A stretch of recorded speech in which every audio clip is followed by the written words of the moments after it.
Y'all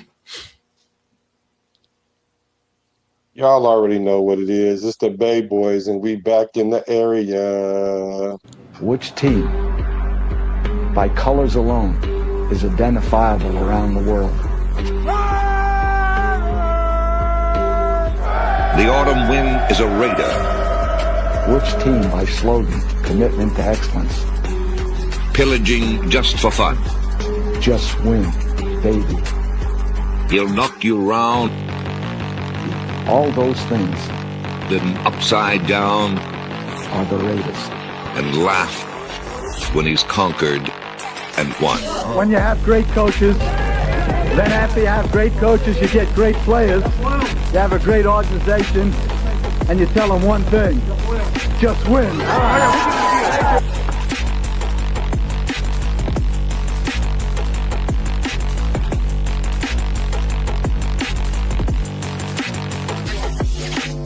He's blowing up. Raiders.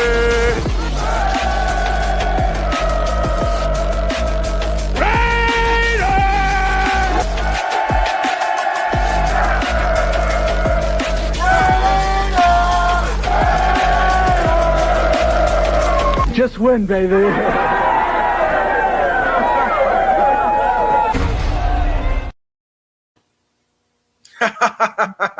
What it do? What it do?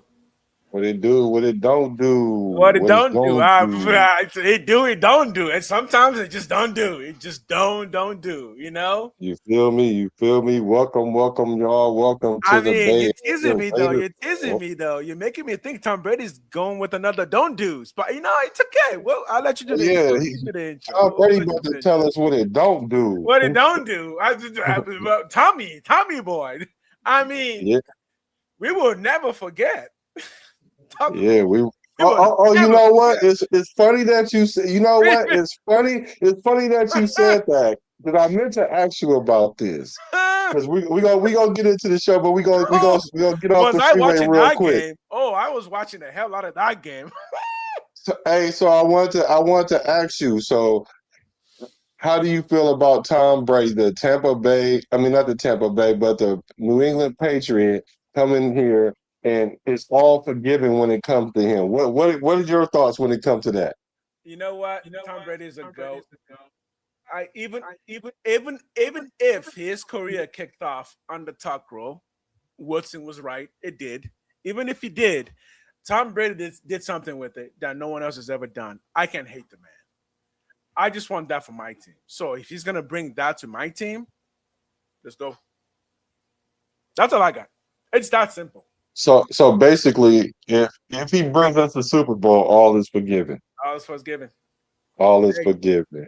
Hey, it's welcome. Make sure y'all hit the like button. We're gonna have a good show tonight. We having a good show tonight. It's your boy Black, the quarterback with Business Decision Sports with the Bart, and you got the good Raider here. So make sure y'all like both channels. Make sure you subscribe because you're gonna see a lot of us come to the season. Matter of fact, you're gonna see a lot of us right now. So you're gonna see a lot of us right now going forward. So it's okay. We're good. You'll see us. We're here now. Yeah. Okay, let's say what's up to the people in the building. What's up with Sacktown Raider Mike? What's up with brethren? Bruce Willis. We got Frank Weber in here now. Yep. Frank Webb was good with your brother. Okay, all right. Bruce Willis. So me and my boy were discussing earlier, and y'all should know we have no shame in asking for your money because we need your money. If you got it, we want it. But I am not monetized yet on YouTube, so let's make that for me. Let's make that the first priority. This channel. I have another channel that's monetized on YouTube. That's a different story. Let's make this channel monetizable on YouTube, then we can go from there. I'll let you go ahead. Yeah, no, go ahead. So we wanted to open up the show. Yeah. Go ahead. Yeah, that's my cue. So if you guys haven't heard, Chris Johnson came out today announcing that he's been diagnosed with ALS. So we kind of just wanted to take the time to touch on that. Dude, Chris Johnson was a really good running back, man. He was extremely fast. Played for the Titans. So to see somebody who's that fast and we haven't seen Chris Johnson since his retirement from the NFL, and it seems like this thing happened a bit after his NFL career, and there's no relations there. And I've done enough research in ALS, and I haven't found anything relating to sports about it, so I don't think this is sports related. And he also has no family history. This is the 90% of people who have ALS are just spontaneous ALS. We don't know where it comes from, how it starts. And unfortunately, it's unfortunate to see somebody like Chris Johnson in this. However, I don't want to speak too much about his feelings because we don't know that this could be a blessing for him. We don't know that. Just from us from the outside looking in, we just want to say we just want to send condolences to the family. And again, he's not dead, right? I mean, this is remember the Titans, the movie. You know, the guy got paralyzed, and Gary Bertier goes to the hospital, and the guy's name is Gary Bertier. Who's the other guy's name? The black guy's name? And remember the Titans? Yeah, I remember. He goes to the hospital. He starts giving him all this idea of we should take you to this place and this place. And Gary looks at him and goes, "Dude, I'm paralyzed. I'm not dead. Like, don't count me out just because, you know." So again, never count him out. But we do want to say we're sending our prayers in regards to that. Yeah, absolutely. And he seems like he's in good spirits. All things considering, because you never know how you would respond to this unless you're in this situation. I mean, I saw it. It broke my heart because, like you said, he was a real good player. You give him the ball, you better hurry up and get to the corner because he's going to be 88 and out the gate because he's out of there. And one thing I would say is if he can help someone else get an early diagnosis, then this would be all, I don't want to say worth it because I don't remember exactly the words that he used, but he was basically saying how you turn this negative into a positive if you can bring awareness to someone else to get diagnosed early. So I know us as men, we don't like to go to the doctor and all that other stuff, but not me. I go to my doctor. I go to my doctor at least once every 6 months. I'm just letting y'all know right now. Yeah, I get my stab. I ain't gonna lie, I'm not one of those, and I'm probably one of those that need to. So let's start working on that as men. And so I definitely want to send my prayers definitely to the Chris Johnson family and pray for strength and wellness and God's will, you know. Yeah, God's will indeed. Okay. And another thing, I don't know if you guys are aware, but our hunter Shane Leckler is fighting lung cancer, and he's definitely putting out a positive message as well. And I want to put him in our prayers as well too, because you know he was the best player on our team for a while when we didn't have anybody, and he always flipped the field for us, and definitely he's a Hall of Fame type guy. So I'm sure he's a Hall of Fame guy off the field as well. And let's pray for him as well, y'all. God, Shane Leckler was so damn good. Oh, so good.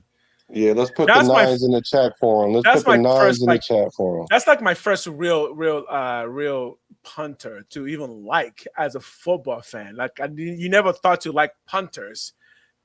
Then Shane Leckler comes along, and you're just like, yeah, I like him. Yeah, the thing about him is like I'm in the era with Ray Guy. Ray Guy was Shane Leckler before Shane Leckler because Ray Guy is in the Hall of Fame. Ray Guy's in the Hall of Fame. About yelling Raiders, I cannot yell too much. I have a 2-year-old, so when it comes to yelling Raiders, I cannot yell Raiders. In the chat, y'all can yell Raiders though, but you know, one thing I can tell you I love more than the Raiders is my son, and you know it's neck to neck. You know, it's neck to neck, but you know it is there. It is there. You know. Yeah. So thanks Bruce Willis for putting a 9 in the chat for sure. So so tonight we got a couple things we want to talk about. We want to talk about TB12 and his comments to the Raiders. I don't even know what this comment is. I don't even know what this comment is. So we're going to get into that. We're going to get into Max's cryptic tweet. I haven't taken the time to try to break it down and pull out my Dakota ring. So I got my Bay Area brother that's going to let us in on a little insight and maybe what it really means. And then we're going to talk about some other things. What was it? What else did you have? What did you have? It was one thing that you said we were going to talk about after. The Crosby thing. We gotta Yeah, talk about that. Tom Brady. Yeah.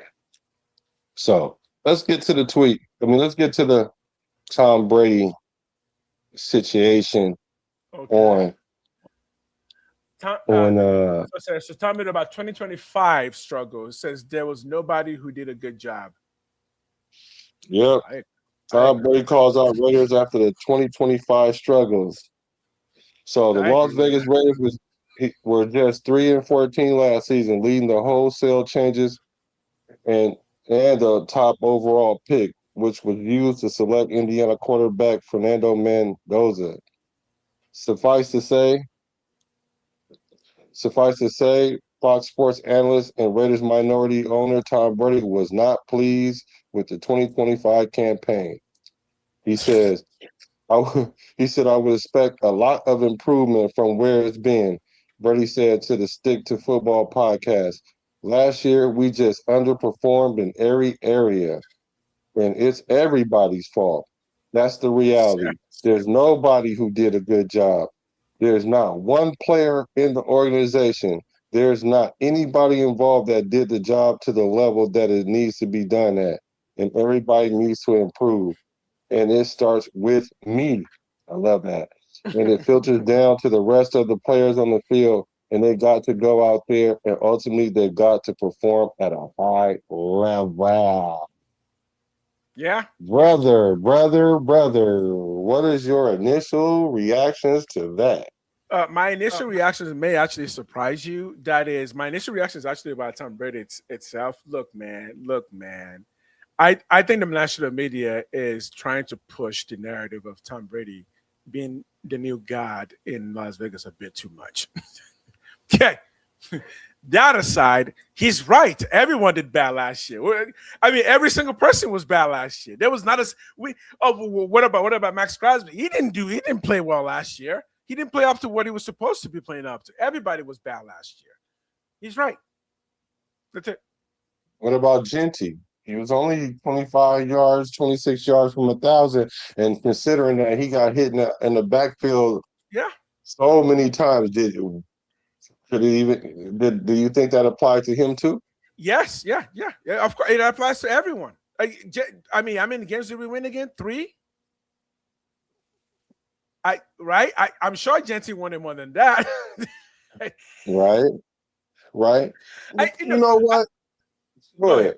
Okay, I think what he's really getting at, in my mind, is this notion of let's cast blame on Pete Carroll and Pete Carroll's kids. It's like, oh, okay. Oh, sorry, Raiders. You have an entire team with coaches. Sorry, you got the 1-2 coaches that could not coach to save their life in Pete Carroll's kids, and the entire thing was their fault. No, everyone was at fault. Chip Kelly was at fault. I tell me one person that you said that was not at fault, right? Again, did Brock Bauer wanted to win 3 games? And I think that the point is we won 3 games. It's not about individual actions. We won 3 games. That's a collective. The team as a collective won 3 games. That's everybody's fault. You know what? I absolutely agree with you on that. And it's funny because we haven't talked about this because remember, he didn't know anything about this. Mm-hmm. And I didn't even read the comment all the way until just now.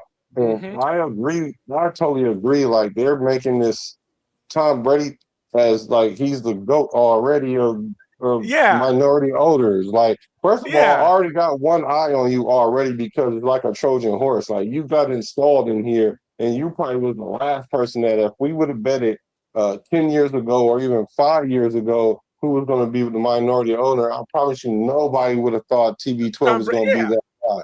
So exactly. I'm already watching him, but if he gets a Super Bowl, then like you said, all is forgiven. But with that being said, though, putting that part aside, because let's just look at it as a player, because he's looking at it as a player, right? Like as he's the GOAT, right?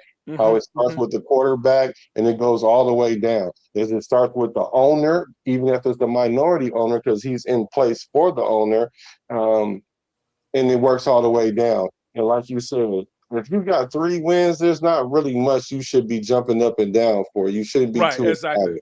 Brock Bowers didn't play well last year because he got injured, so he definitely didn't get his numbers. Mm-hmm. Max Crosby, although he played better than last year, he definitely did not play up to the level of how he normally plays before he was injured. Mm-hmm. Um, Genty, you can say he played well, but he still should have got 1,000 yards. Yeah. Yeah. So, Yeah. it's enough to spread everywhere. I mean, the defense, we can't even blame nobody on the defense because they're not even here no more. And so Exactly. they're And getting Paul Mao, and we know that Paul Mao didn't play well.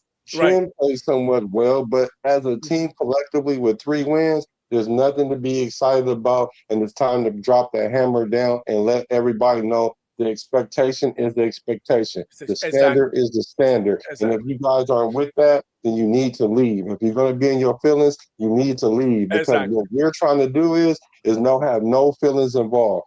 Because one thing that even Kobe said, it could have been Kobe or Tom. No, it was Tom Brady. He said, if I Mhm. yell at you, Tom Brady actually said this. And I think I Kobe said something similar. But if mhm. I yell at you in practice and you get in your feelings and you have a hard time um, um, working around that in practice, imagine when you have 70,000 people in the stands yelling Mhm. at you. And Mhm. so if you have a problem with that, then you have a problem. You're in the wrong place. And I think just I was gonna my mind was thinking culturally, and I don't know why my mind would be thinking that. Let's just go with the word culturally.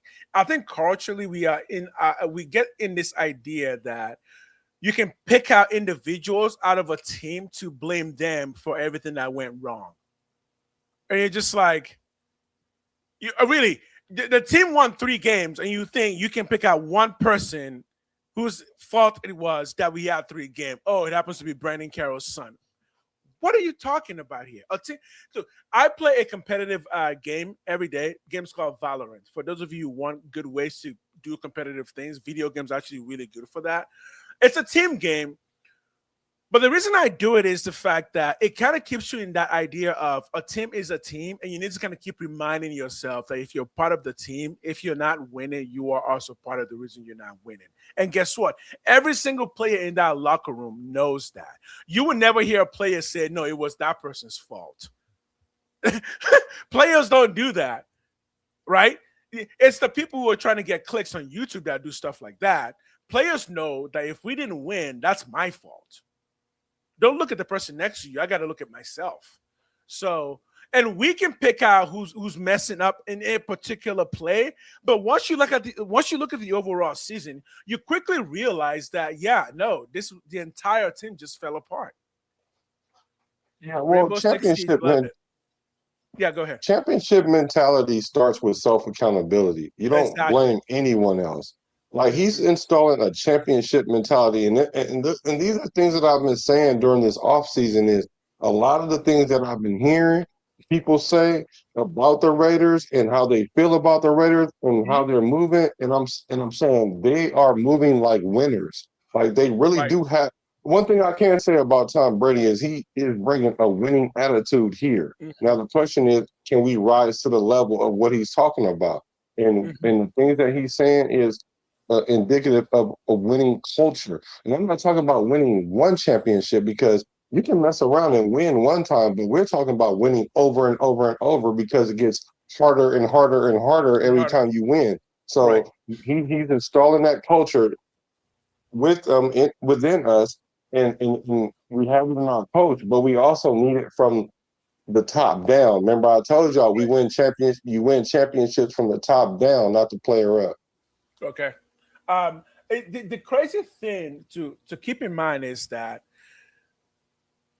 when we're talking about the Raiders hiring process and the coaches, here's what I'm going to tell you that I've loved and didn't love. Hiring Josh McDaniels, I actually liked that. Firing Josh McDaniels when we did, I was not a fan of that. Yeah. Oh, I told you, I give you all kinds of controversy. Bringing in AP, I was definitely not a fan of that. Bringing in Pete Carroll, though, we all were kind of fans of that because we knew at the most it wasn't going to be permanent. We just needed somebody to just give us a kickstart, just bring some winning back. And it seemed like Pete Carroll, with all the experience, would be able to do that. But then we realized that maybe Pete Carroll was game wise was just a bit behind the age because what Pete Carroll brought in were a lot of good players who were kind of past their prime. But again, that may have been part of the plan because it did save us a whole lot of money. So we didn't spend a ton of money when Pete Carroll was coach. So it did give us that. But Pete Carroll was supposed to bring in that winning culture. He didn't. But now we have arrived at the point where the winning culture cannot start at the first game. It needs to start way before that so that when the players get into the first game, you've already installed that idea that you are the Raiders, you can beat any team. And that's what this process is now, including what Tom Brady is doing. The season hasn't started yet, right? But you don't want to get to week one to start finding out if you're good enough to qualify. No. You want to do that before you even start practicing, your mindset, so that when you show up to training camp, you're ready to go, right? So if you think last year wasn't your fault, again, players don't think this, it was your fault. Come back this year and do better, right? Yeah, absolutely. Raider Rebel says, by the time Brady bring Chip Kelly and that was his guy. And it was all, he said that's what all the report says. Yeah, let's just say it was his guy. And I'm with you. I despise the McDaniels hire for the same reasons that I look at the Tom Brady acquisition. But I can understand Tom Brady because at least, well, I guess it's not fair. I guess it's not fair to say because McDaniels is pretty successful, but I seen how he did in Denver. Right. And so I just never felt good with that. And then especially how he did Derek Carr. So I'm happy that Tom Brady and the Raiders pulled the trigger as fast as they did on him, because if we would have went through another season and then try to make something happen and all these politics going on, we wouldn't be where we are now. And I don't even think that we would have our team where it is now culturally. Right. We might have more wins, but I just think it would have been a fragile like French fries, empty calories, you know what I mean? Like I like what we're building here now, but Chip Kelly, without Chip Kelly, because Chip Kelly was essentially trying to be the head coach after Pete Carroll left, and he really felt like he was going to do that. That's why all the sabotaging and stuff was going on. But I'm glad that all that is over with. And he did bring in Chip Kelly, but they also got rid of Chip Kelly fairly quickly too. Now, firing Josh McDaniels, even though I disagree with it, I did know at that time. Look, after we fired Josh McDaniels, Mark Davis did the right thing, which is to go bring in Tom Brady to start making decisions in the back end. Because the issue with at that point was we cannot keep hiring and firing. We need somebody to solidify this thing. That's the point where, again, Mark Davis realized, I need somebody to help me solidify this thing. So I do think the next two hires that came after that were not panic hires. There was just the necessary hires to get us to the next level. If one of those coaches would have worked out, look, if AP would have worked out, even I would have said, damn, I was wrong. AP is amazing.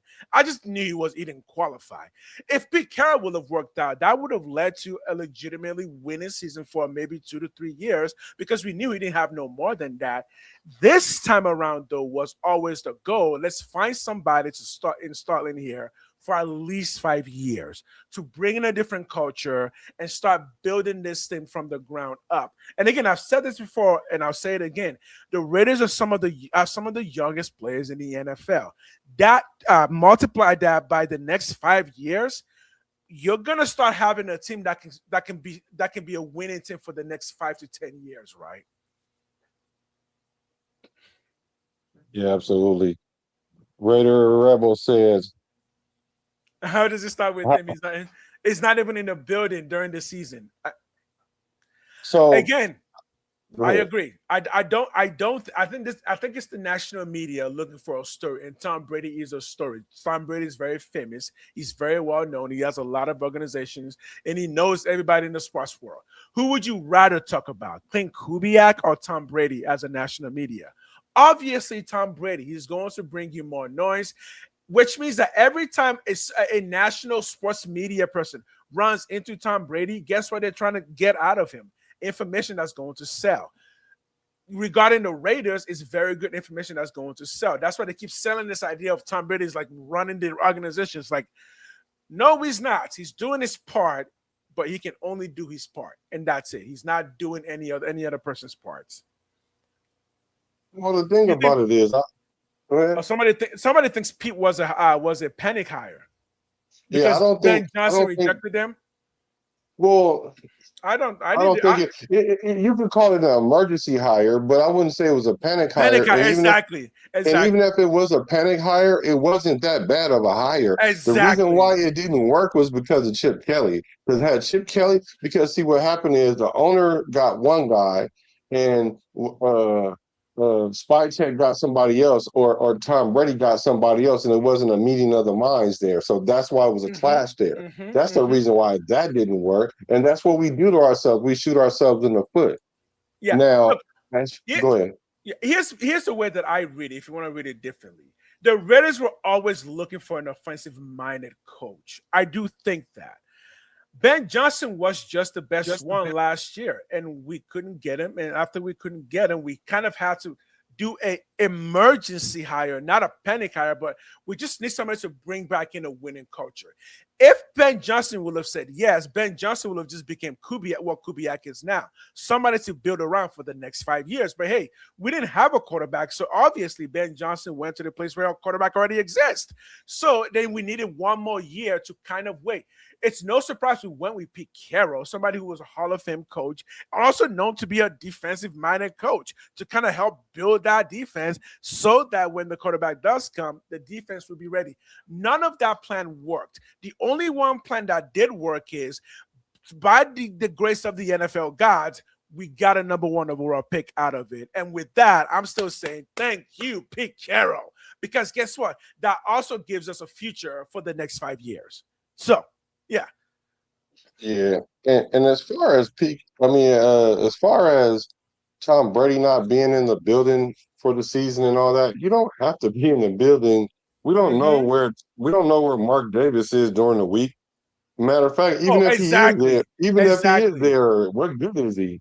So for me, I don't see anything wrong with owner taking accountability from the top down, which we've been lacking for the longest time, because Mark Davis always been taking arrows and he never just said I was doing it wrong or whatever. But what he did do is show us that he was doing it wrong and he corrected it. So yeah. I give much respect for Mark Davis for that, because I didn't respect him for the longest time. But I'm like, oh, you just sitting here eating. That's all you're doing. But he actually started making moves. Now, you know what's crazy about? Oh, go ahead. Go ahead. You know what's crazy about people who are like successful like Tom Brady? People act like all they do is like sit around telling other people what to do. Tom Brady's trying to make more money. He is talking to very wealthy people in Dubai, to Miami, to California, to New York. What makes you think he's got time to come to the Raiders facility to make sure to tell everyone what to do about any one particular issue that he has no qualifications to do? He's a professional. Yeah, I mean, but they have access to him and everything, because like you see the quarterbacks already are leaning on him, so he's paying what he's paying with his weight, what he weighs to some degree. Now I guarantee you. Go ahead. No, you finish your thought. I'd rather them throw and shoot arrows at Tom Brady than Mark Davis or Clint Kubiak or even Spycheck. I'd rather him be the face of the franchise, so to speak, in order because it kind of deviates the issue from what's going on the field, because Tom Brady, he's a consummate professional and he'll know how to handle it. I can guarantee you right now, the only person I'm gonna hold to this idea of guaranteeing, the only person that I'm confident that Tom Brady talks to or is allowed to talk to on a consistent basis are people who call him like Mendoza. I think Mendoza is the one person that he is having conversations with regularly, because Mendoza is a quarterback and Tom Brady is the best quarterback of all time. So that is a resource that Mendoza would be stupid to not be using. But I do not believe that even Clint Kubiak is sitting down with Tom Brady to make plans. Because why would King Kubiak do that? That would make no sense at all. Now, regarding the quarterbacks, yeah, I think Mendoza better be calling up Tom Brady any chance he gets, just to pick his head about what the playbooks are, and that's like a mentorship situation. I mean, having somebody like Tom Brady own part of the team literally gives Mendoza or any other quarterbacks that we have free mentorship. He's the Not to owner. You mention, can call him up anytime you want. not to mention, I'm asking you guys in the chat, who would you rather have as a coach? Would you rather have Kubiak or would you rather have huh? Brady. No, not Brady, but Johnson, Ben Johnson. Would you rather have Ben Johnson or would you rather have Kubiak? Me personally, I'd rather have Oh, Kubiak. that's okay. Let's slow that down. Let's slow it down now. Let's make that a segment. Let's just jump right into that as a segment. Ben Johnson's good, man. I mean, Ben Johnson's good. He's a good coach. I mean, I do. Okay, so let's see. He goes to the Bears, and in the first season, we're talking playoffs, and not just playoffs, and not just playoffs, like good playoffs. Turned the career of Caleb Williams around in just one season, and has a pretty good pedigree of showing this over and over and over again that he has a good offensive mind. Now, who do I think has a better offensive mind? Honestly, the answer is I don't know. This is what the competition is. We're gonna find out in the next 10 years who's a better coach, Kubiak or Ben Johnson. That's what I'm here for. So no, right now I don't even have to tell you who I think is better. I think we got 10 years to find out. I'm gonna love watching those two go at it. Yeah, for sure. I'd rather have Clint Kubiak. I just feel more confident with You feel more confident? Okay, tell us why. The way he presents himself, because Okay. demeanor means a lot, especially in this Raider atmosphere. Because you want a coach that don't get too high like AP, and then don't get too low like Pete Carroll, because Pete Carroll was almost passive, and I can see that Kubiak is not passive, but he's also quiet. So he doesn't get too high, not too low. And that's what you need. And that's a championship mentality. Now, Ben Johnson, he's cool. And I think that job was right for him. And not to mention, it kind of played itself better than what the Raider job is. So a lot of people are saying that we got rejected and all this other stuff. When you go all in on a coach, you better have a plan B. Oh, yeah. And all those coaches that went last year, it wasn't like it was a bunch of great coaches. Which I wanted Aaron Glenn. Aaron Glenn almost about to get fired already, according to a lot of people, which I don't believe that. But, I mean, like, he already on the hot seat. Like, who were we going to get? I mean, being in the position that we're in, because anytime you, especially a first-time head coach, you are attached to the quarterback that you are playing with. Why do you think he went out and got Kirk Cousins? That's what I'm saying. Like, he went to go get Kirk Cousins because he's like, if I'm going to go down with the ship, I'm going to at least put myself in the best position to be able to steer the ship as long as I can. So that's what he did. So I mean, I find it funny that people say that Ben Johnson rejected the Raiders. We always knew Chicago was the spot. They had a quarterback. Yeah, I mean, I guess if you want to say if you're really holding strict to the notion that we were rejected by Ben Johnson, I guess, but we didn't offer him anything. What he needed was a quarterback. We didn't even put a ring. We didn't even offer him a ring, let alone like putting a ring on it. I don't know. We had Aiden O'Connell. I mean, they were offering him a beach island property if he got married to them. We were offering him. I don't know what we were offering him. No, there was no. I think that whole story regarding Ben Johnson. Yeah, I'm pretty sure we reached out to Ben Johnson, but I think part of that was maybe just to bring more eye and more focus to the Raiders in general as an organization, rather than an actual attempt to take away Ben Johnson from a generational quarterback like Caleb Williams. Yeah. Oh no, I don't think we tried that at all. Next segment. Maxx Crosby. Let's talk Maxx Crosby. His comment. Okay. Yeah. Let me read a couple of comments real quick. He says, I'm happy with more happy with Kubiak. What's up? You haven't missed much. We just talked about the Tom Brady comment about we underachieved on all levels and no one played good. He explicitly said nobody, everybody, anybody. Yeah, Calm is good was good, and him and Sunshine are they're real good together. So yeah, I do yeah. agree he was a good But yeah, hire. even think about him. Even Liam Cohen wasn't going to come to the Raiders because Travis Lawrence was an established quarterback. I mean, Exactly. we have known this. If you are a football fan in the year 2026, quarterbacks are the thing everybody's looking for. They are quarterbacks are the de facto Michael Jordan of any situation in the NFL. It doesn't mean they'll become as great as like a Tom Brady, but they are the de facto. You cannot rebuild a franchise without a good quarterback in the NFL. You can't do it. Right. And it's good. And that's a good thing because football used to be based on running backs. If you go in the past, you'll see the way you build a franchise way back when is through running backs. But throwing mechanics have gotten better. Quarterbacks are just smarter now at understanding the defense and just knowing what's happening. Like they give you the best chance to win the game. That's why quarterbacks are the number one thing that you build around. No one's going to build around anything but a quarterbacks because quarterbacks are the only ones who have full access to the field at every single point, right? Yeah, Quarterbacks are your but the league. point guard and they're your shooting guard. Right. No, I agree, but the league kind of facilitated that. That's how they changed it from running back to quarterback because Mm-hmm. they implemented all these rules, All the and then they rules, yeah. also made the game more offensive and make it easier for receivers. You can't even hit receivers no more. It's targeting. Um, Regarding receivers, all those rules are not hitting receivers. I agree with. I do agree with them. I agree with them. There's a reason for that. Yeah, I'm understanding. It's reasons for it. It's even reasons for not hitting the quarterback in the knee, but because you want them to play longer and all that other stuff because it's still a product. All I'm Right. saying is that the quarterback position is it's easier now than it was back then because back then they actually knew the plays.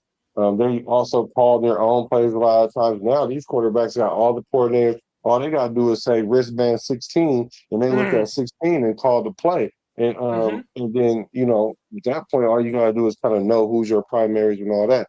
Right. Before, why quarterbacks had to know the line, what they was doing, Right. the receivers, the running back, and make adjustments like So Peyton Manning and Tom Brady. right. So I think what's happened is over the past 50 years, the people have the league has gotten better at teaching the game. And that translated and that got down to the college level so that generally speaking, NFL players now just know more about the game than NFL players did 50 years ago, right? And again, the other focus on the quarterback has made football better.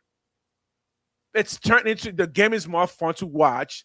It's just it feels more fluid now. Running backs are. I mean, don't slip on running backs though. They're still doing their thing. Okay, are we reading this? No, go ahead if you finish. I really want to get into Maxx Crosby. I really want to Go get into ahead. the Go Maxx ahead. Crosby conversation.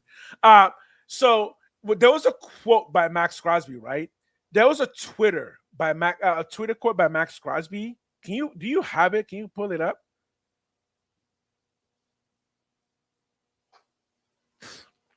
Stop people pleasing. Handle business accordingly. People are saying this is cryptic. Oh no, the game was not way more fun to watch 40 years ago. What? No, no, no, no, no.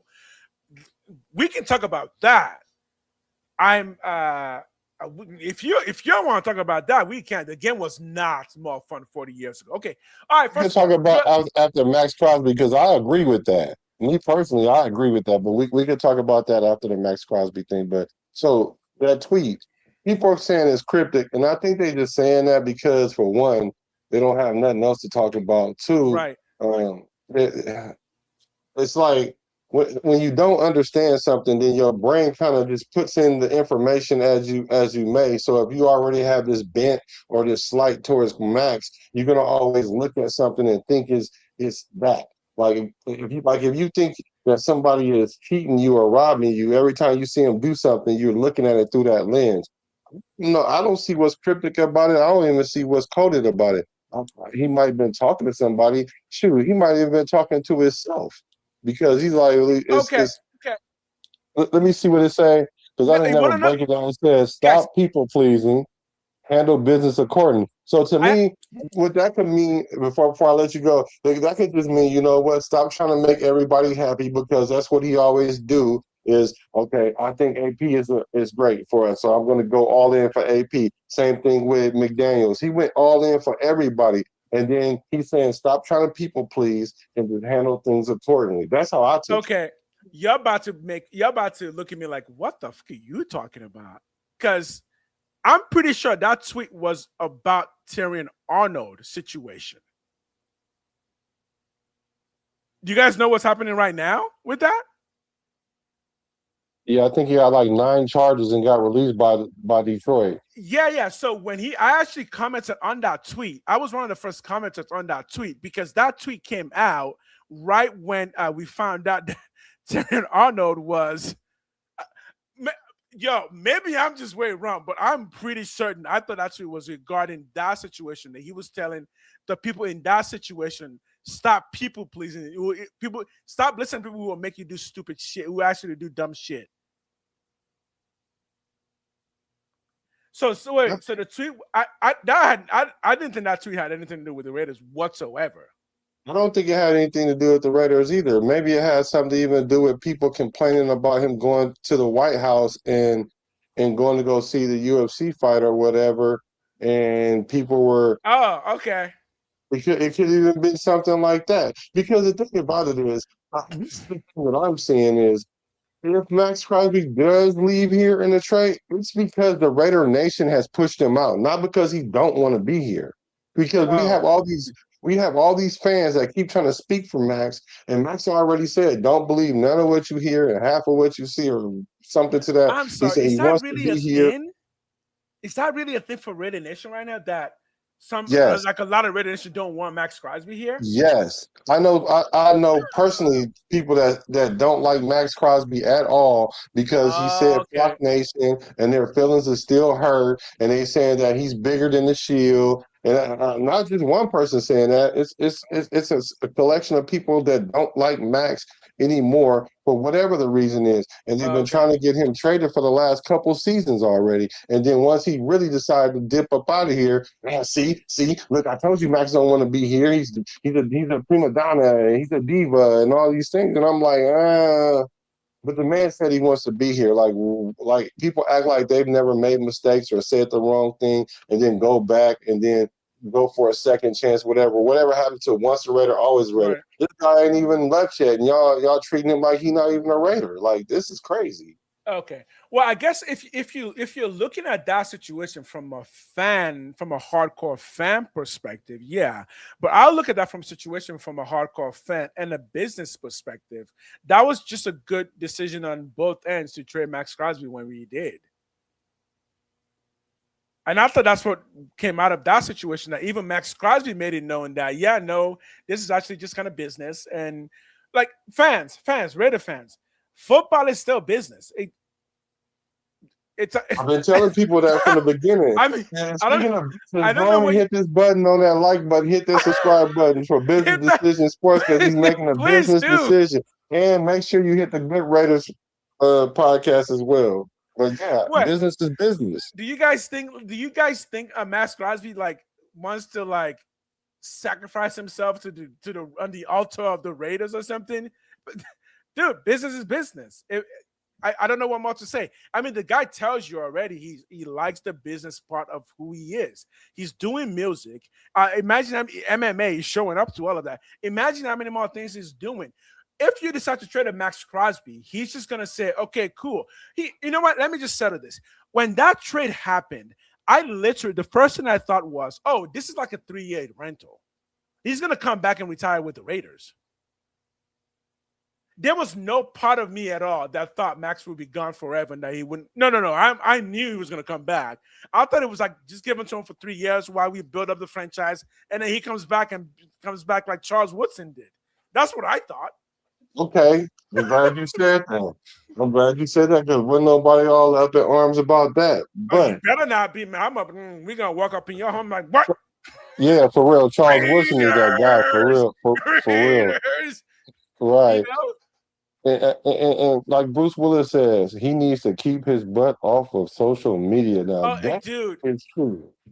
Again, I said this yesterday. So I'm gonna kind of shoot back on that. I'm gonna say this. Maxx Crosby does it. He does it correctly. Like none of this stuff ever blows back on the team. It always just blows back on certain fans. He makes noise, but he doesn't make really bad noise. It's just Maxx Crosby is just promoting himself. And it's good. That makes sense. He lives in the age of social media. How else do after his football career? How is he going to get to 100 million? Like I'm pretty sure he wants to do. He needs to promote himself. Social media is the way to do it, but he's doing it correctly, right? Yeah, a lot of people have a problem with that. You put your brand uh to the forefront They're the broke because people. then that's when people get to saying, "Well, you think you're bigger than the Shield." And like you said, this is a social media era, Yeah, yeah. and I agree. He should probably stay off social media. Excuse me, because anything he's saying is being taken all kind of way, the most sensitive of ways, Oh and then yeah. you could be, and you could lightweight be meeting some of this stuff. So, I just think that he does need to stay off social media. And then, like somebody say, like winning on the field is going to cure all that. Oh, Winning exactly. cures it all. And regarding business and being above the shield, like me personally, I don't hold myself above the shield, but I'm still trying to get paid with the shield, also bringing more people into the shield. So if Maxx Crosby is promoting himself, he's bringing more fans to Raider Nation, right? Because I hope that makes sense to people that everything that Maxx Crosby says and does bring more people into Raider Nation as fans, which is just better overall for the Raiders. It's good business all around as long as it's not something negative like crashing your car and killing somebody on the streets of Las Vegas. You know, as long as it's not that, it's good business. Like they say on Jerry Maguire, they don't call it show friends, they call it show Call it business. your business. Yeah, yeah. Oh, dude, when the Raiders start winning, you're gonna see a full-on transformation from the fan base and everything. We've been losing for so long that I think fans don't remember what it feels like to win anymore. Once you start seeing that, oh, you're gonna start seeing the transformation. Even on this channel, you're gonna start seeing everything just kind of feel brighter, just sounds are going to start feeling better. Donations are going to start flying in. Everyone's going to be happy. We know, we saw it. We know, we get it. We get it. But I mean, I want to make sure that Raider Nation understands everything the team has been doing has been trying to get us to this era where the winning can start coming. Do I believe the winners will start coming? Yes. Yeah, I actually do. Everything we've been doing is to get here. It's not been a waste. The past 20 years since Jamarcus Russell has not been a waste. We've been working. Owners have been working. Coaches have been working. Scouts have been working. Fans have been putting in the work by showing up every Sunday, losing and still showing up. But we do all of that for the hope that right now, this coming season, that winning starts to come. So. Yeah, let's look at some of these comments. A lot of just like some people have problem with him doing a podcast. Like I hate Max podcast and self promo. That's not football. Yeah, I don't watch it. I don't watch Maxx podcast. I I, don't watch I it. don't watch this podcast, but I have seen a couple episodes, and I really don't have a problem with his podcast. Yeah, exactly. Actually, like, what would y'all rather him do? And be driving up and down the strip, going to Top Golf, and doing all Look, that kind of stuff, all the things that Vegas require. I mean, asks of you. He could really be out there doing something. Then y'all be wondering why his play slipping. His play not slipping because he's sitting down talking about whatever it is he talking about on his podcast. It's not like he's one of us where he has to be the one to control it, the one that has to do the show, the script. He ain't doing none of that. All he's doing is pulling up, talking about whatever it is that the topic is that they're bringing up. It's no different than just doing an extended interview. and I don't look, have a problem with them doing stuff like that. Like those things are not destructive. look, and look. Maxx Crosby's already told us the answer to this. Also, I think because in this first season, he was having other struggles with alcohol and all of that, and he's told us many times that he's an addict. He needs to be fully invested in what he's doing. What could you be more fully invested in than yourself in a positive way? I mean, you hate the podcast. Why? It's not a bad podcast. It's talking about himself. It's talking about football. It's talking about life. It's a good podcast. There's nothing else he would be doing that he would feel more fulfilled in. So if he's doing that and still showing up every single day to play the game, yeah, no, good, man. More people should do that.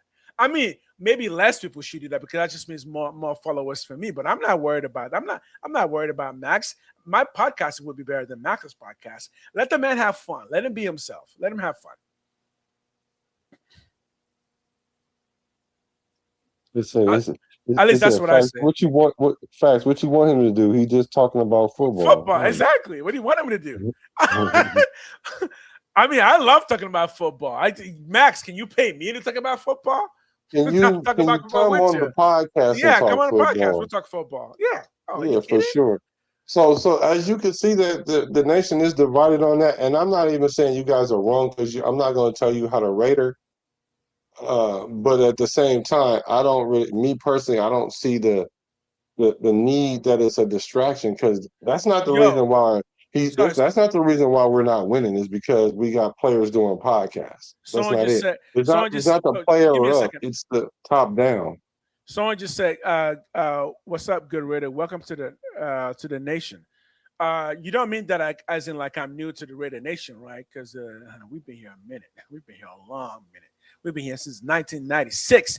But if you meant to his nation, the Black Nation, yes, I am glad. I'm happy to be here. I know everything there is to know about Raider Nation. Everything.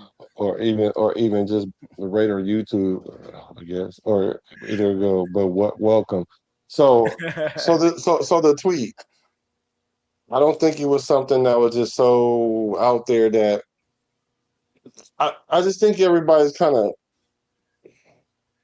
I'm using the word sensitive. That we're sensitive about this situation, and I'm not understanding. Like, are we going to be sensitive about it all year about this, or what? And I guess it really boils down to like I think Bruce Wayne said, or Willie Wayne.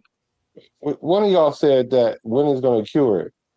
So maybe that's what's going to. Yeah, exactly. Sacktown Raider just said it perfectly. Sacktown Raider just said it perfectly. He's been a fan for 50 years. He doesn't understand why people get caught up in all that stuff now. Like, again, Maxx is a human being. He has interests, and he's putting those interests out there. Now, I do understand the feeling of people saying he's creating a drama by just doing all this cryptic text. They're not cryptic. They're just not for you.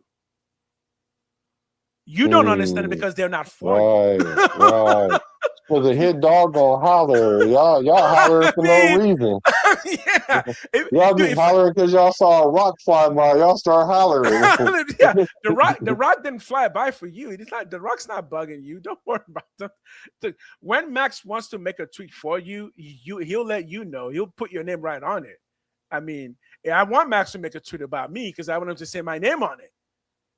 You know, right. So, yeah, I've been a Raider fan for 50 years too, and I don't understand that people caught up all in their feelings either, and I really don't. I don't. Next, you're gonna be talking about Maxx's side chicks and all that. And I'm gonna be like, yo, what are we doing here? I don't care about players' personal life as long as it doesn't affect my personal life or the personal life of real NFL fans. Like again, the Henry Ruggs situation was a different thing because that brought his personal life straight into our rooms. But Maxx is not doing that. Maxx isn't doing nothing like that. Yeah, I don't. Like I said, I rather him. Okay, 51 years. I like that. So hey, make sure I see a lot of people in here that I don't normally see, and it's because we're close streaming, so it's a beautiful thing. Can y'all put the area code in which y'all are from and let us know where you're from? Because I love to know where we represent, where we got flags at all over your nation. Where are you guys packing in from? Put in those area codes. And I want some young folks in here too. I want some young Raiders in here, all right? If you're a Okay, young Raider, 52 let us years, know. Bab. If you're a young Raider, let us know. Yeah, we matter too. We matter too.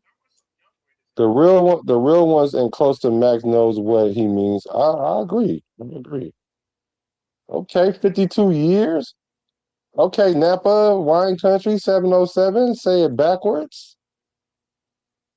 Is that the 818? You can say that backwards too. The 559, I see y'all. Okay. Okay, Jason, thank you. Thank you for hacking in. Really, really appreciate it. So, and I'm out here sitting over here in Canada. I'm just sitting over oh, here in Canada. Grew up in the Bay, but sitting over here in Canada. You know, everybody always talk about they're gonna run to Canada, and you were actually there. I drove here too. I didn't run here. I just drove here, and they let me in the gate. They were like, "You can come in." I'm like, thank you very much. Sweet. You had a topic that I didn't know about, but I forgot what it was. What was the topic you had? Oh boy, you don't remember? I don't think I Come remember on. because we didn't write it down, right? I didn't. 915 was good. It was it NFL topic? It was an NFL topic, right? Yeah, it was. It's about something. I don't remember what it was. Oh yeah. No. I know what it is. The Raiders issued just posted a quarterback position breakdown for the team. This is posted by Levi Edwards. Just go to the Raider channel. It's the first story. So I want to talk about that real quick. Because we got 4 quarterbacks right now. We got 4 quarterbacks, and I don't know one of them. There's one quarterback I don't know. I don't even know his name. Talking about the undrafted guy? Yeah, he's undrafted. I don't know his name. I forgot his name. You haven't missed a Raider game since 2008. Did you say Raiders.com? In Denver. Yeah, Raiders.com. Just a regular channel. Yeah, Raiders.com. And click on the first story.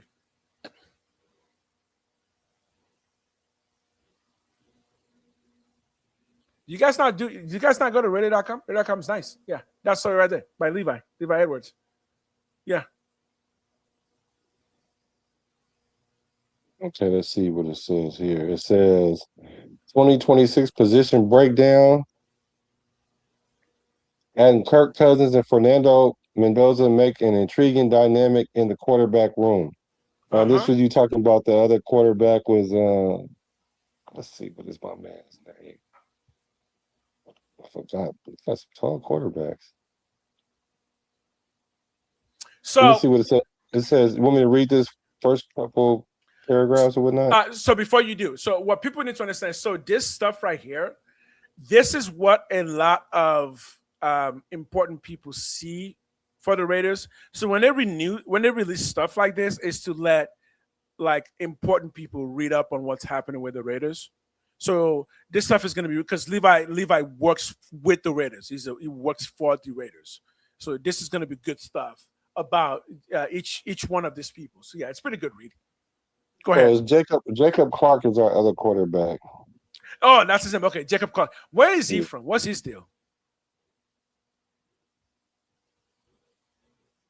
Because I know nothing about him. Missouri State. Okay. Yeah, he thrown nearly 8,000 passing yards, 64 touchdowns in his time with the Bears, and was named offensive MVP at the American Bowl in Florida. Okay.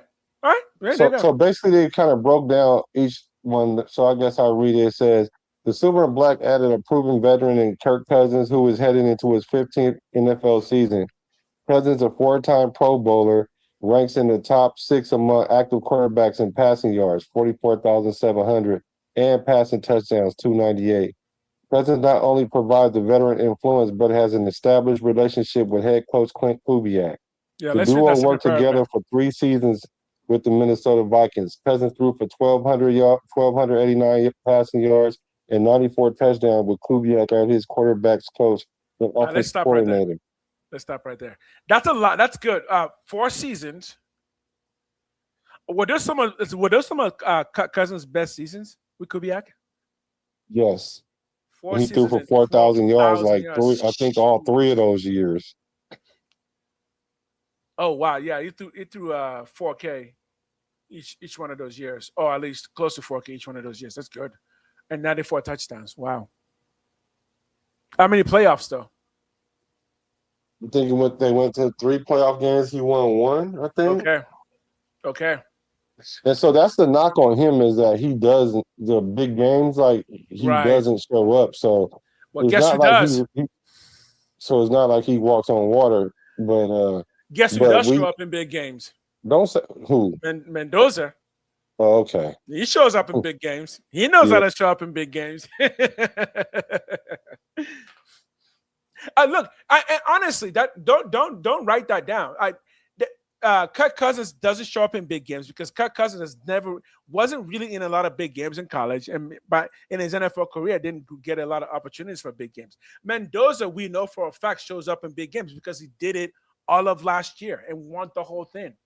So, and he did it with a franchise, because yeah, you can call it a university or franchise because Indiana they weren't a football program, right? They are now though.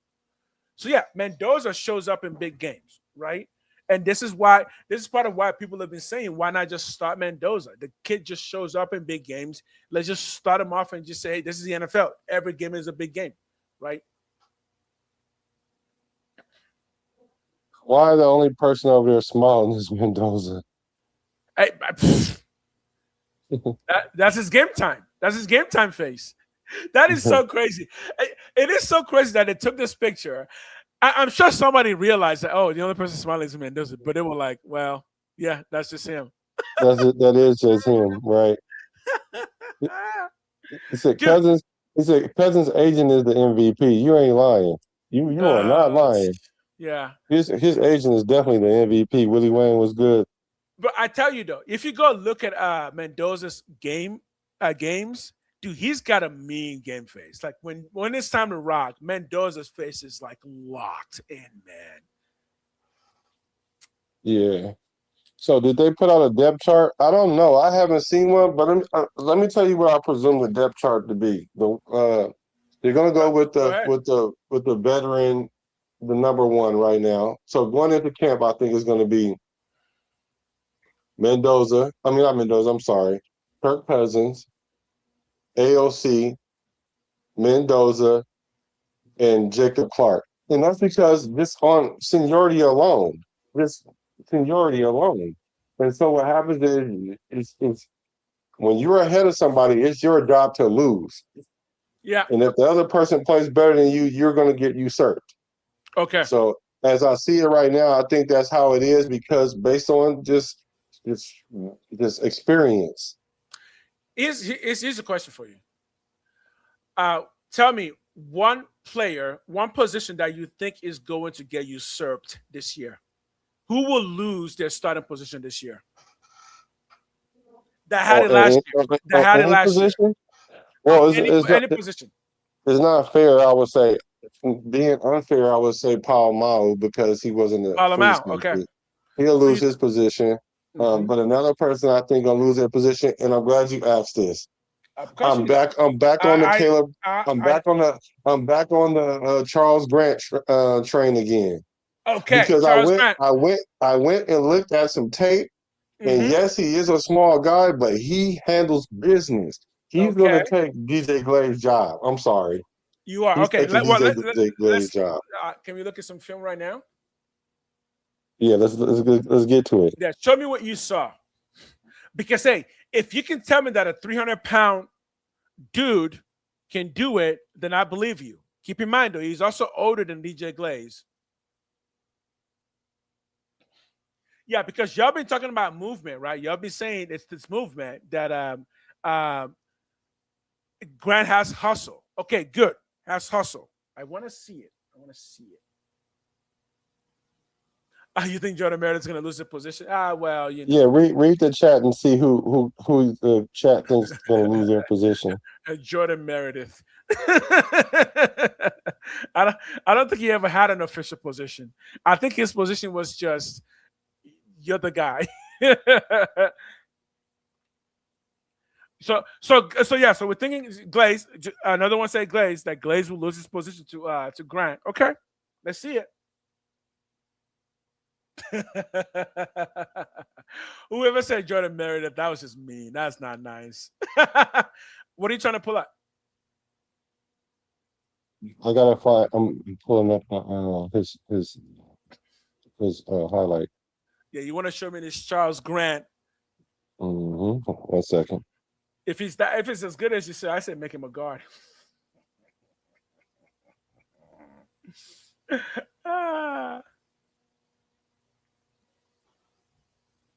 We'll take a drink of water while we wait.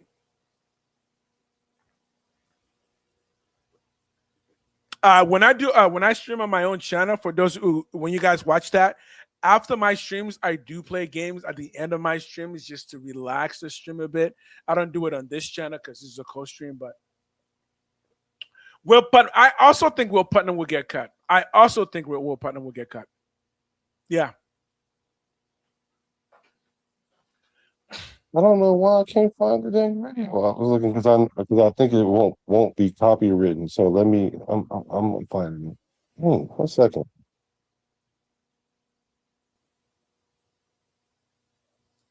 All right, put my names on here. So Will Putnam, yeah, I think he will get cut. Second cornerback. Who do you guys think will be the second cornerback? Who's going to take it? Darian Porter? You think he's going to keep it? If not, who's taking it? You better spam that name. I know what names you're thinking. Who will be our second cornerback? Better yet, no one thinks Eric Stokes can lose his position. No one thinks Eric Stokes can lose his position this year. Because, don't say, oh, see, he doesn't have a position. His position is Raider mascot. Okay, that's AOC's position. He's a Raiders mascot. Okay, here we go.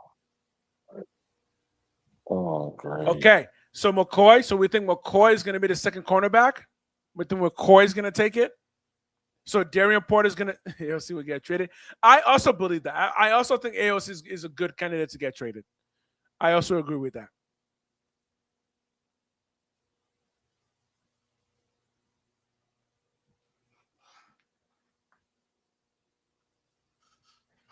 Oh, you're watching that on my channel. Nice. No, that's not my channel. That's your channel. All right, we're about to watch some hustle. A versatile player in his own right. Turn this on. Well, in the Raiders' last preseason game, and why his future looks really good in Las Vegas. As always, in the comment section below, there as if you're going to run block, then settle into a pass protection scheme, either down the sideline or behind. Versatile player in his own right. We'll break down everything he did so well in the Raiders' last preseason game and why his future looks really good in Las Vegas. As always, in the comment section below, give us any feedback you might have. Plus, if there's any other players you want us to break down. But without further ado, let's jump right into it. All right, let's open up with a little play action pass, and there's Charles Grant right there, lined up at left tackle for the Raiders. Like I said, they're going to play fake inside to the running back, which means up front, you're trying to sell zone. You're trying to fire out like it's a zone block here to get these linebackers to bite, so that way the quarterback there can find an open seam either down the sideline or behind the linebackers, which makes it a little harder in pass pro. So you need to sell run, get out there as if you're going to run block, then settle into a pass protection stance. Grant does a phenomenal job of it right here. Again, the two-parters, sell the run and then great pass protection. Let's check it out. All right, there's a snap. You can see a little play fake right there. That's good. Let's get Grant right here. Watch him. He goes out there like it's a zone play, then engages. Normally, you'd want like a kick slide, right? You normally see, like you see right here on the right tackle. This is not selling the run right here. No linebacker or safety is going to see this right tackle and say, oh, it's a play action. That's a poor job right here. You need to sell the run. Inside, we're selling the run. That's pretty good. Grant right here doing a good job. And then he gets into pass protection right there, gets his weight back, handles. So look at the right tackle is DJ Glaze. Look where DJ Glaze is. Wait. DJ Right Glaze tackle? is the right. DJ Glaze is the right tackle, and Grant is the left tackle. And so DJ Glaze, watch how DJ Oh, okay. Glaze's guy always ends up in the backfield. That's what I have an issue with him. Go ahead, rewind it. Go ahead, rewind it Spin, again. great pass protection. It's one of these things where I understand the temptation because you're going up against edge rushers. You want to make sure you don't So get your DJ quarterback Glaze killed. And I guess is it's better right. safe than sorry. But you got to give your offense a chance to execute. You have to sell a run. The right tackle did not. Charles Grant over here did. Again, engages the defensive end right there. He's not in a good pass protection stance. Again, he's trying to make sure it's a zone play, or at least make it look like a zone play. Then he reacts, runs him upfield, keeps moving his feet. I love the way he uses his feet and hands together, right? See how he puts his hand on his hip and keeps pattering around and then shoves them? He's not a big grabber. Some guys are big grab and torque guys. He uses hands to almost guide the defender where he wants to go and then gives him a shove for good measure at the end. Nice rep. All right, let's take a look at it from the wide copy. Watch Grant sell the zone right there and then move his feet. Really good pass protection. I'm a big believer in moving your feet in pass pro, keeping yourself between the edge rusher, the pass rusher in general, and the quarterback, and that's exactly what Grant does here. Moving his feet, using his hands when necessary. You don't want to get too grabby because obviously you'll draw holding penalties, and every once in a while you'll miss with your hands. If you rely too much on your hands, like right there, if Grant just tries to use his hands to yank him or torque him, he could draw a penalty, or this defensive end could rip through his arms. Instead, he moves his feet, shuffles his feet like you see right there, gives his quarterback a nice clean pocket to deliver the ball to the check down for his nice successful play. All right, now we're going to show off Grant's intelligence, and you can see him right there, of course, at left tackle for the Las Vegas Raiders. So you're going to see that the 49ers, they got a lot of bodies over here. Who's coming, who's not. It's going to be a complicated situation. But Grant from the rip recognizes what's going to happen. He knows 65 is going to stunt around this way, and this defensive end is going to come inside. He sees that coming a mile away. As he gets into a kick step, remember, they're not selling the run here, this traditional pass pro. His eyes are going to be on this defensive tackle the entire way. Only at the last second does he go to the defensive end just to make sure he's not an outside rusher, and then he turns out to be right as the defensive tackle comes right to him. This is one of the crazier plays, one of the savvier plays I've seen from any rookie this preseason. Let's check it out. All right, there's a snap. You can see Grant. He's got his eyes at 65. Look at him the entire way. He's got a defensive end right across from him, and he doesn't look at him until the last second. He's like, I know 65's coming. I know. I've seen the film. I know what's coming here. Only at the last second does he turn his head, but then he still picks up 65 because he's proven right. He knows the stunt is coming. Okay. So if we're saying Charles Grant is a replacement for Colton Miller, then yeah, I'm fine with that. But if you're saying that he's a replacement for DJ Glaze, I'm not fine with that. Well, on this place, first of all, one thing here, DJ Glaze is going up against someone who's coming from the far end. So someone who's coming from that far end there is going to try and sweep. That's why it looks like DJ Glaze is getting close to the quarterback. Well, because he has to kind of keep backing up because that edge is going to try to do a sweep around him. So he has to back up a bit more. But yeah, I mean, if he is replacing Colton Miller, who gets injured often, okay. I don't think he's replacing DJ Glaze, though. Not based on this. Well, you only seen 2 plays broke down. Yeah. But our concern was, does Grant have enough weight on him to be able to stop? To be able to, to be able to. Okay, And we got to understand that the left tackle is harder to play than right tackle. So the issue that I have with Glaze is that he always let the pass rusher get around him, and he just rides him around the halo. Like right. But the thing is, if you want to be able to run block or zone block, you can't allow that stuff to happen. You have to stonewall some guys some of the time. And his footwork is what his problem is his footwork, not necessarily in this pass protection where he can ride the guy around the quarterback, but in other parts of his game. So he's not as good against the run, you're saying? Yeah. He doesn't have a good enough anchor. Okay. And what we're seeing with Grant is his ability to move and make adjustments. Okay. And like I said, the main thing that I'm looking for is his ability to not let guys get around him or go through him because he only weighed 311. Yeah, good. Yeah, good. So I want to see that. So on Glaze real quick. So I think if Glaze has a movement weakness, right, that would explain why guys try to get around him. But also given that he didn't give up a lot of sacks, so guys trying to get around him hasn't been as effective. Now, I do want to watch Grant again, but I kind of wish the video would just play. So just play. Let me just watch Grant again. He's seen this 1,000 times on film. Look, he played D1 AA FCS football, right? So it's not like he got 2,000 reps at Texas or something like that running a pro style offense. Not that William and Mary isn't a good school for football. It certainly is for its level, but it's a different world, obviously than like the SEC or the Big Ten. But here he's so smart, so savvy. He knows it's coming. I love this. Right at the snap, he's like, no, you might be right. I know you're coming, bro. I know you're coming right to me. You can fake it all you want. I know you're coming. All right, I guess I got to look outside, but here you come, and now I got you. Really savvy play from Charles Grant. All right, for the wide copy, you can see right there, he's got his eyes inside the entire scoop block like this. Great job here. Yeah, I can't. Stuff, right? Compare his. Okay, cut him off. This is a. All right, imagine being able to build anything just by thinking about it. Meet Base 44. Let's look at this last really tough block, and Charles Grant does a great job. Let's check it out. All right, there's a snap. We can see the zone tracks across the board. We can see the zone double team right here. 56 comes across. Not a great job by the right guard. Little zone double team right here. Center trying to work up to the next level. Does what he can. That's really good effort by 67. I'll give credit where credit is due. Let's look at Grant on the backside here. Gets his foot in the ground. Great athlete. Completely cuts him off by himself. This is awesome. I can't tell you how hard this is. Now, Grant makes it look easy here, but you talk about being a great athlete, getting his feet in the ground. Did he actually get him moving a beat early? Let's see. He did. No, he just timed it perfectly because he knew he had to be on his horse. So the thing is, he has a wrestling background too, and so that's what his what they're saying is a good thing about him. So you do think he's capable of it? I do. Okay, I do. But he hasn't beaten anyone yet. He's already had a chance to beat, so he didn't beat him. Who he had a chance to beat? Who? How long? He's been on the team for how many years? 2 years. This is his second year. This is his second year. Okay. So he wasn't going to get playing time under Pete Carroll. Because, Pete Carroll doesn't play the rookies. He even came out and said he doesn't like to start the rookies because if he does that and then players get hurt, they won't have players at the end of the year. And he just don't trust rookies early in the season. So if they have more time to get prepared or develop, then he has more confidence in them.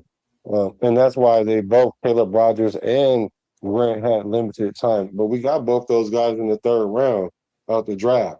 But we are going to see a lot of them in camp this year, though. We're definitely going to see a lot of all these linemen in camp. And I just think if he don't get blown off the ball, which I'm not seeing, I'm thinking that was my only concern, that he was lighting up in the tail and it looked like he's handling business. So okay, let's answer to Lou Skunked real quick.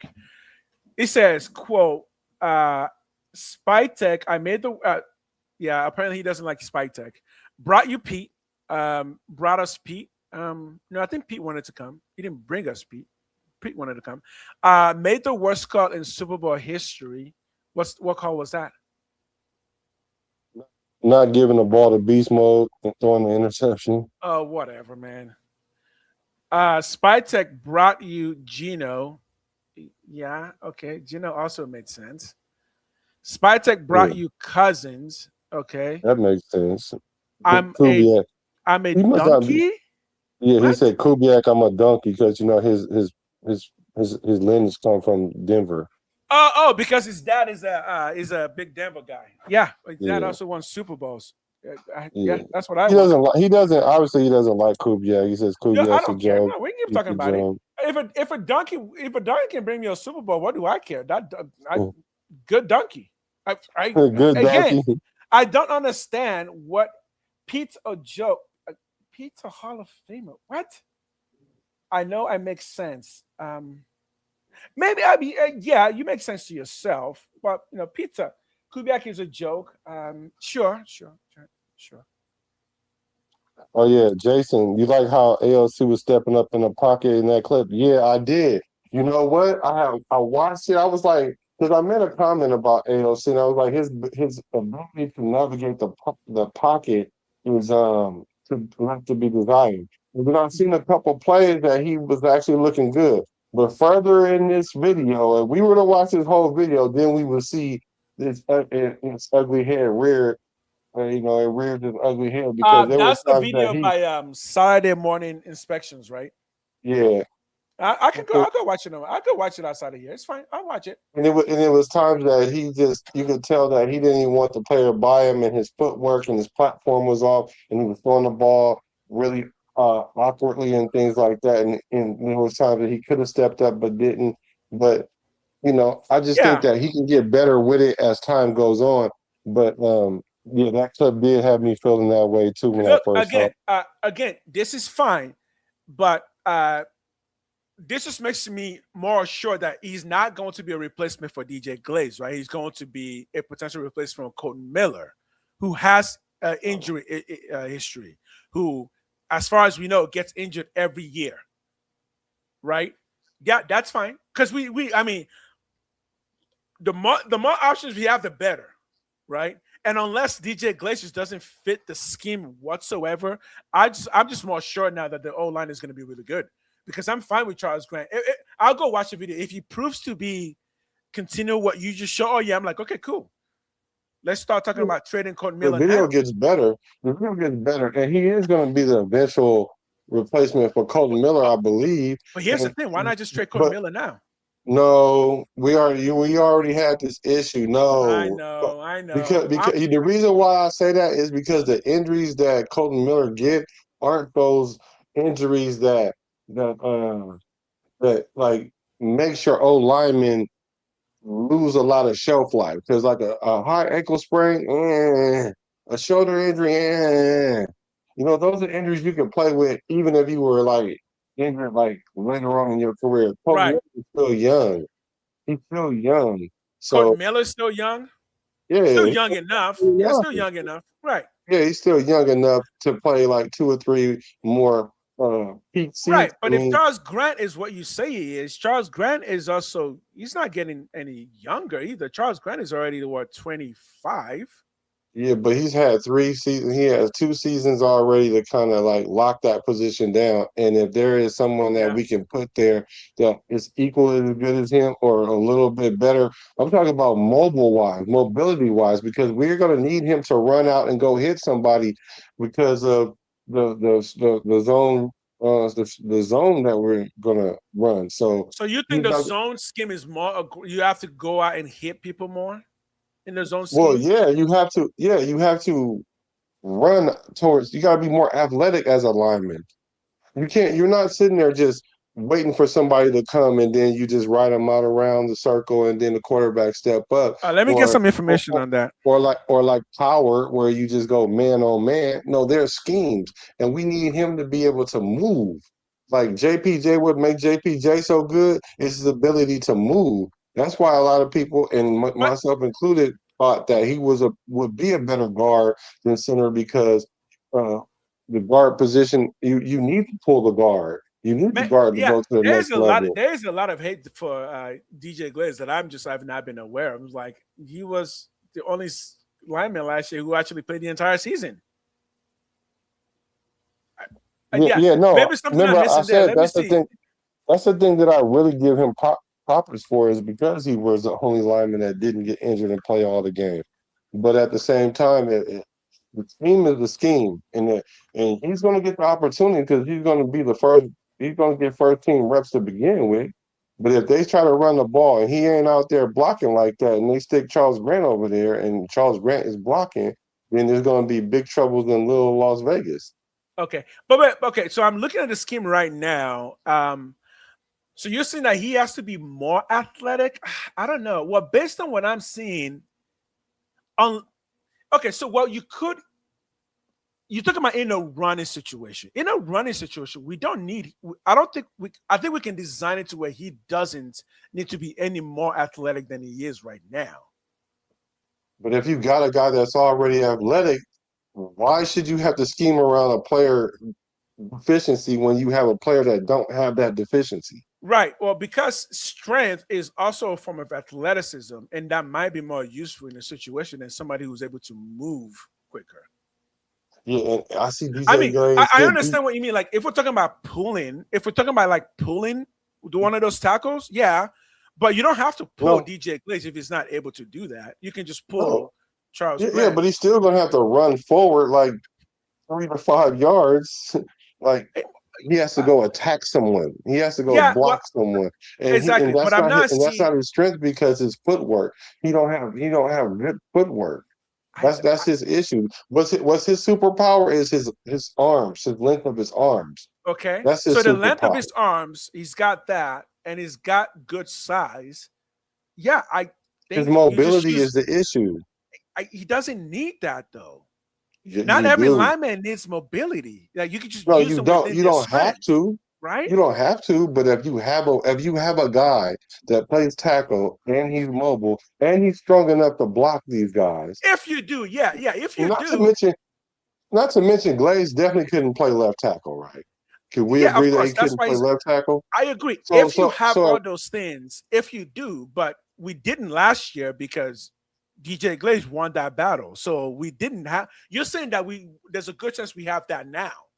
mhm, Okay. Yeah. Okay. Yeah. yeah. If there's a good chance that we have that now, I would agree. Let's go and do that. But based on the plays that I'm looking at right now, all of them don't even have the right tackle really moving much. Most of the movement is coming from the left tackle. Again, the scheme also depends on where the coach is going to run. It is possible to just run more on the side of the person who has the speed that you need rather than Glaze, who has more of the power and would be good against a pass.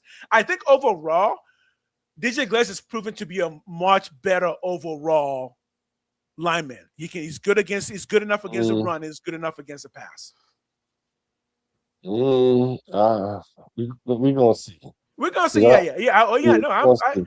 again, we got to put the best man out there. If DJ gets beat, it gets beat. But based on the past, he hasn't gotten beat yet, and I don't see evidence that the Let's see. beating Hold on. is coming. But maybe it will be. Maybe it will be. Because again, remember, and I've said this before, because of the side he plays, he's mostly gone up against Maxx Crosby all of his practice, and Maxx Crosby is known for speed and bend. So yeah, that might be a weakness, but it's also a weakness that has been consistently worked on with one of the best in the league. So yeah. Former Oakland Raider County Stadium living in Las. Right. Okay, nice.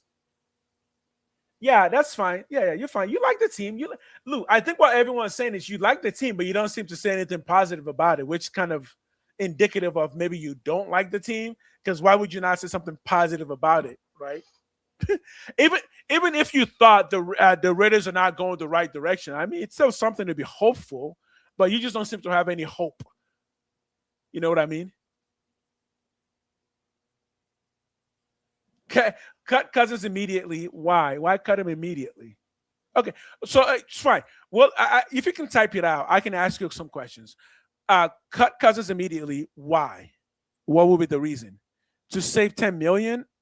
Okay, so we get 10 million. Look for a young lineman. We already have a young lineman. What? What do you mean young lineman? Which young lineman? And start Mendoza short leash to AOC, yeah. So, bro, so check this out. Last season, DJ Glaze gave up 10 sacks. 10 sacks last season. That's pretty bad. Yeah. So according to PFF, his run blocking grade was 63.3. Mm-hmm. No, I'm sorry. His pass blocking grade was 63.3. His Mm-hmm. run blocking grade is 54.9. And he ranks across the NFL, his 10 sacks allowed tied in for the second most sacks given up by any offensive lineman last season. Okay. So he was definitely our worst offensive line last season then. Well, he also was the only one. He also was the one who played all season. Yeah. Yeah, he was the most durable too. So I mean, like that counts for something. That's what I'm saying. It counts for something. That counts for But the thing is, what it shows is that his pass blocking is his strength, and the run blocking is his weakness. And then if your pass blocking is your strength and you giving up 10 sacks, that means you have room to room to grow. But with that room to grow, you also got room to get your spot taken. Yeah, but again, we've said all that before, but we've also said that DJ Glaze is only 23 years old. He's actually younger than all of them. So he actually technically has more time as well. So, yeah. I mean, it's a case of if everyone is getting bigger, stronger, faster, well, DJ Glaze still has more age to do all of that above all of them, and he's already played 2 seasons already. Yeah, but hey, your offensive line. What do you mean your? Okay, we don't need to ignore this kid real quick. It's fine. We can talk about it real quick. 10 million bonus for making roster. Kirk Cousins. That's what. Who cares, man? Who cares? The money is there. Why not do it? Who cares? Why does that money matter? Yeah, I agree with that. I don't know why people. I mean, even if you had the money, it's not like we can just go get anybody we want. And anything we can do, we can't just do anything we want with that money. Money is meant to be spent. Spend the money. The money's there. Okay, if your offensive line is tied up by Gino, he's talking about the Jets now. What? Nutty Raider Nate. Who's a better offensive lineman for right tackle? DJ Glaze or Charles Grant? Well, Charles Grant. Who is better for that? Yeah, because he knows O-line, and I wonder what he has to say about him. But yeah, so Louis was a season ticket holder in Oakland, so he's OG. So he's OG, right? So OG. I do give you that, and I'm not doubting that you're a Raider fan. I'm not. I think but it's just the angst that you're coming with. It's almost like the Raiders haven't done anything right, and I know this offseason we've done many things right. Right, and even a simpler way of looking like that is, I get that the team has been losing for 25 years, but are you saying they're going to be losing for another 25 years? It's just because that logic doesn't follow, right? Yeah, you lose, and then you start winning. Guess what? It's not wrong to believe the Raiders are going to start winning, especially when you look at other decisions they've been making, right? So you can find faults, but finding faults is easy to do. You can always say everything is going to go bad again. Yeah, sure. But I'm not doing that. I'm not doing that. And the thing, and DJ Glaze, his first season, he only gave up 3 sacks. So that's why he showed a lot of promise. He only gave up 3 sacks. And in the first year? Yeah. And then great. That's good. Yeah, but see, once they get tape on you, though, and I will give some of that the fact that the O-line wasn't good, or the coaching and the play calling and all of that. But his partner JPJ was injured for a lot of the season. But as far as 3xing your sack total, that's many. You can't blame all that on. You can't blame all that on that. I'll give you 2. I'll give you 2 times, but not 3 times. Yeah. No, you can't. He was clearly not a good offensive line. That's fine, but our entire offensive line wasn't good. Yeah. You're pissed. Oh, you're pissed. Mendoza has to start. Why does Mendoza have to start? Why does he have to start? Because you're making that like a command. Like, Mendoza, you gotta start. Why does he have to start? Yeah, I've already did the numbers, but out of the last 10 quarterbacks, the number 1 pick that started was Glaze is the best option. He answered your question. Glaze is the best option. Glaze is the best option, but the wild card is the rookie Trey Zoom. Look, on the left side, there's a good option there. We just get more options there. Yeah. I think based on what I saw last year, 10 sacks. I think based on that, I would still say, it's still Glaze's job to lose. But again, we are talking about who can lose their job. So you're saying that you believe that Glaze will lose his job, or can lose his job, or has a chance to lose his job? I'm saying that he can, and it's a high likelihood. That he loses his job. High likelihood. Okay. I'm giving it like. Hold on. You're saying he's going to lose it to Charles Grant, right? Yeah, I'm saying he's going to lose it to Charles Grant, and I'm giving it like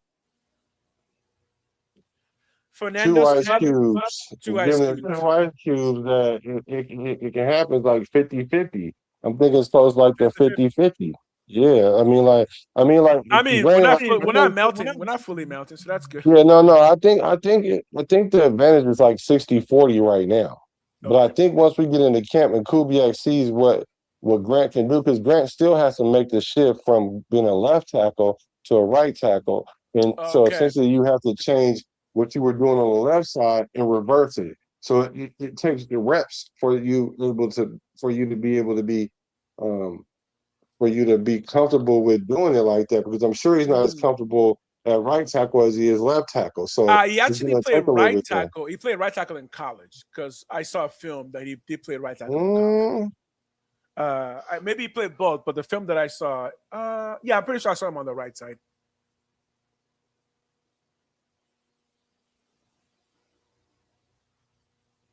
Yeah, exactly. Yeah. But what if you rather win with Fernando rather than lose with Fernando? I'd rather win with Fernando rather than keep the Geno Smith, Kirk Cousins, Garoppolo. You still hung up on Garoppolo? Yo, that man is over somewhere else and making his money, man. You too hung up on stuff. yeah, they said Charles Grant. Charles Grant played exclusively left tackle and Left tackle. William and Okay. Mary. Yeah. Exclusively left tackle. So, Okay. so he definitely will have to get some reps in order to feel comfortable. I just think they're going to like his mobility better. So Okay. that's what I'm watching. That's the line. The position that I'm watching more than anything. The guard position is really going to be a dogfight. The Mm-hmm. left guard position is going to be a dogfight. But what I think is, if Blaze were to lose his job, that's gonna change the O line dynamics, because you're probably not gonna want to put him on the bench. So are you gonna put him at guard because of his lack of mobility? But then again, you need a mobile guy at guard too. So No. I don't know. It's gonna be tough. I But I think you I guys think might be right. I think He he's gonna might have stay there. his job till Yeah. he lose it. He might have his job till he lose it, and then just loses it. But I just think Grant is right there he's right there. Like he's Yeah. right there. Who But I Charles could be Grant wrong is on that. yeah.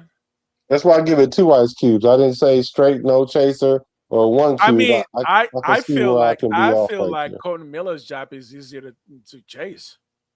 Oh wow. No, Colton Miller's not a injured. chance. He's injured so much. Not a chance. You guys are saying he's I mean, injured, if but he that's a doesn't get shame about injured, yeah. injury. But if he keeps getting injured, that's an easier job to chase, in my opinion. Well, Glaze can get injured too. I mean, he hasn't been injured yet, but Colton Miller played his first couple seasons, didn't get injured Yeah, either. yeah. Like We'll see. injuries can Yeah, come, injury bug can hit anybody. yeah. Yeah. Yeah, For me, I do think when it comes to like movement in the offensive line, particularly in the offensive line, I think you can scheme around somebody's movement weakness. And I think that actually is the number one area in football where you do have to scheme around that. Because just because someone doesn't have lateral movement, they can have a lot more other things that would be beneficial. yeah, I agree. I But mean, I think. What you have about this? It's 59, possible. Okay, it's possible that DJ Gliss can just take on more double teams than Charles Grant can, and at that point, you have to factor that in as well, right? you're not. I don't know. With a 63 grade at pass blocking and Yeah. 54 or 55 at run blocking, it's not a game of upside other than your What is size the highest and grade? your durability. What is the highest grade of last year in the same position? The highest, the top one, could should be like Christian Worst Of or something. all linemen or All right tackle, tackle? all right tackles. So we got 63, 50 something. Let's see what we're working with. Can't hear you. You're muted. Cousins is better QB than Geno. That's true. Jimmy, Flacco, and Cousins won't be last for. Yeah, I think Cousins is better than Jimmy Garoppolo, right? I said Jimmy Garoppolo than Geno Smith. I didn't hear what you said, by the way, Black. No, I was talking to the thing. So the highest run blocking grade was 96.8. The Who's highest that? they got Sewell, Okay, Sewell from the yeah. Lions, and then the highest pass blocking grade was 86.1 by Lane Johnson. So So run blocking is generally always higher because run blocking does require, because you're actually pushing Run blocking. Pass blocking is harder for NFL linemen. Yeah. Yeah. Okay. Yeah. I mean, yeah, you might be right. Again, the lack of movement probably does mean that DJ Glaze is not maybe that good against the run. But if he keeps improving against the pass, that if he gets that up to around 70 something grading, I think that's quite valuable. Yeah, and then he can get his run blocking up higher a little bit, at least into the Right. 60s or the mid 60s. Then Yeah. it'll be hard to take him off the field because you could scheme around some of that. Like you said, it's not a necessity that you be elite somewhere at something. It just means he won't be You just got to pulling be very much. serviceable. Yeah, he won't be pulling very much, but that's fine. He doesn't need to, especially if you have a Charles Grant who can pull really well because he's got the mobility. Ah, man, I would love that pull coming from that side. Okay, no, that's good. That's good stuff. That's good stuff. Yeah, so All the greats started their rookie year. Okay, so I will. Okay, so I do have to talk about this. This is one of my things for why I think Mendoza. I would like Mendoza to start rookie year because all the greats do start their rookie year. As much as we say quarterbacks and assistant quarterback, all the greats do start their rookie year. No, they don't. Who y'all talking about? Greats of what? We're talking about we're not talking about starting their rookie year. We're talking about starting game one. We're not talking about later on. That's the things that I was thinking as well. So rookie year. Let's talk about game one. Mendoza will start his rookie year. And what I'm telling y'all right now, the number one pick that was picked, if he was a quarterback, out of this in the last 10 years, 7 of them started. And you know what their record was?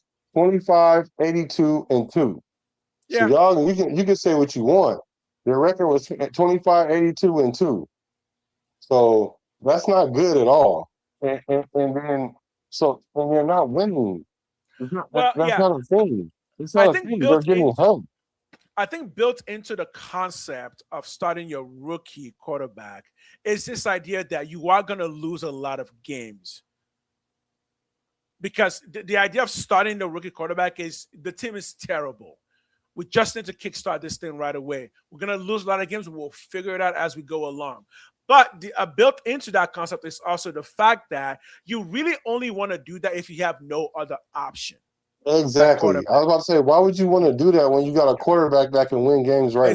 Exactly. But see, and so on that point, I think because again, the Alex Smith was a perfect example, right? They had Alex Smith, so they didn't start Patrick Mahomes, and that worked out perfectly for them, right? Right. The Bengals didn't have anybody but Joe Burrow, and the Bears didn't have anybody but Caleb Williams. And none of those quarterbacks won Super Bowls with the team that they started with, too. Okay, yeah, true. But here we go. So I'm stuck on Mahomes. The truth is that he had Alex Smith. The reason why I'm using Mahomes is because he's obviously the standard when it comes to quarterbacks. Like you think I want to name a Kansas City Chief as the standard? Exactly. The standard. You can't knock us for that. You cannot knock us for using Patrick Mahomes when he's literally the definition of the GOAT right now, and he's still got another 10 years. I'm sorry.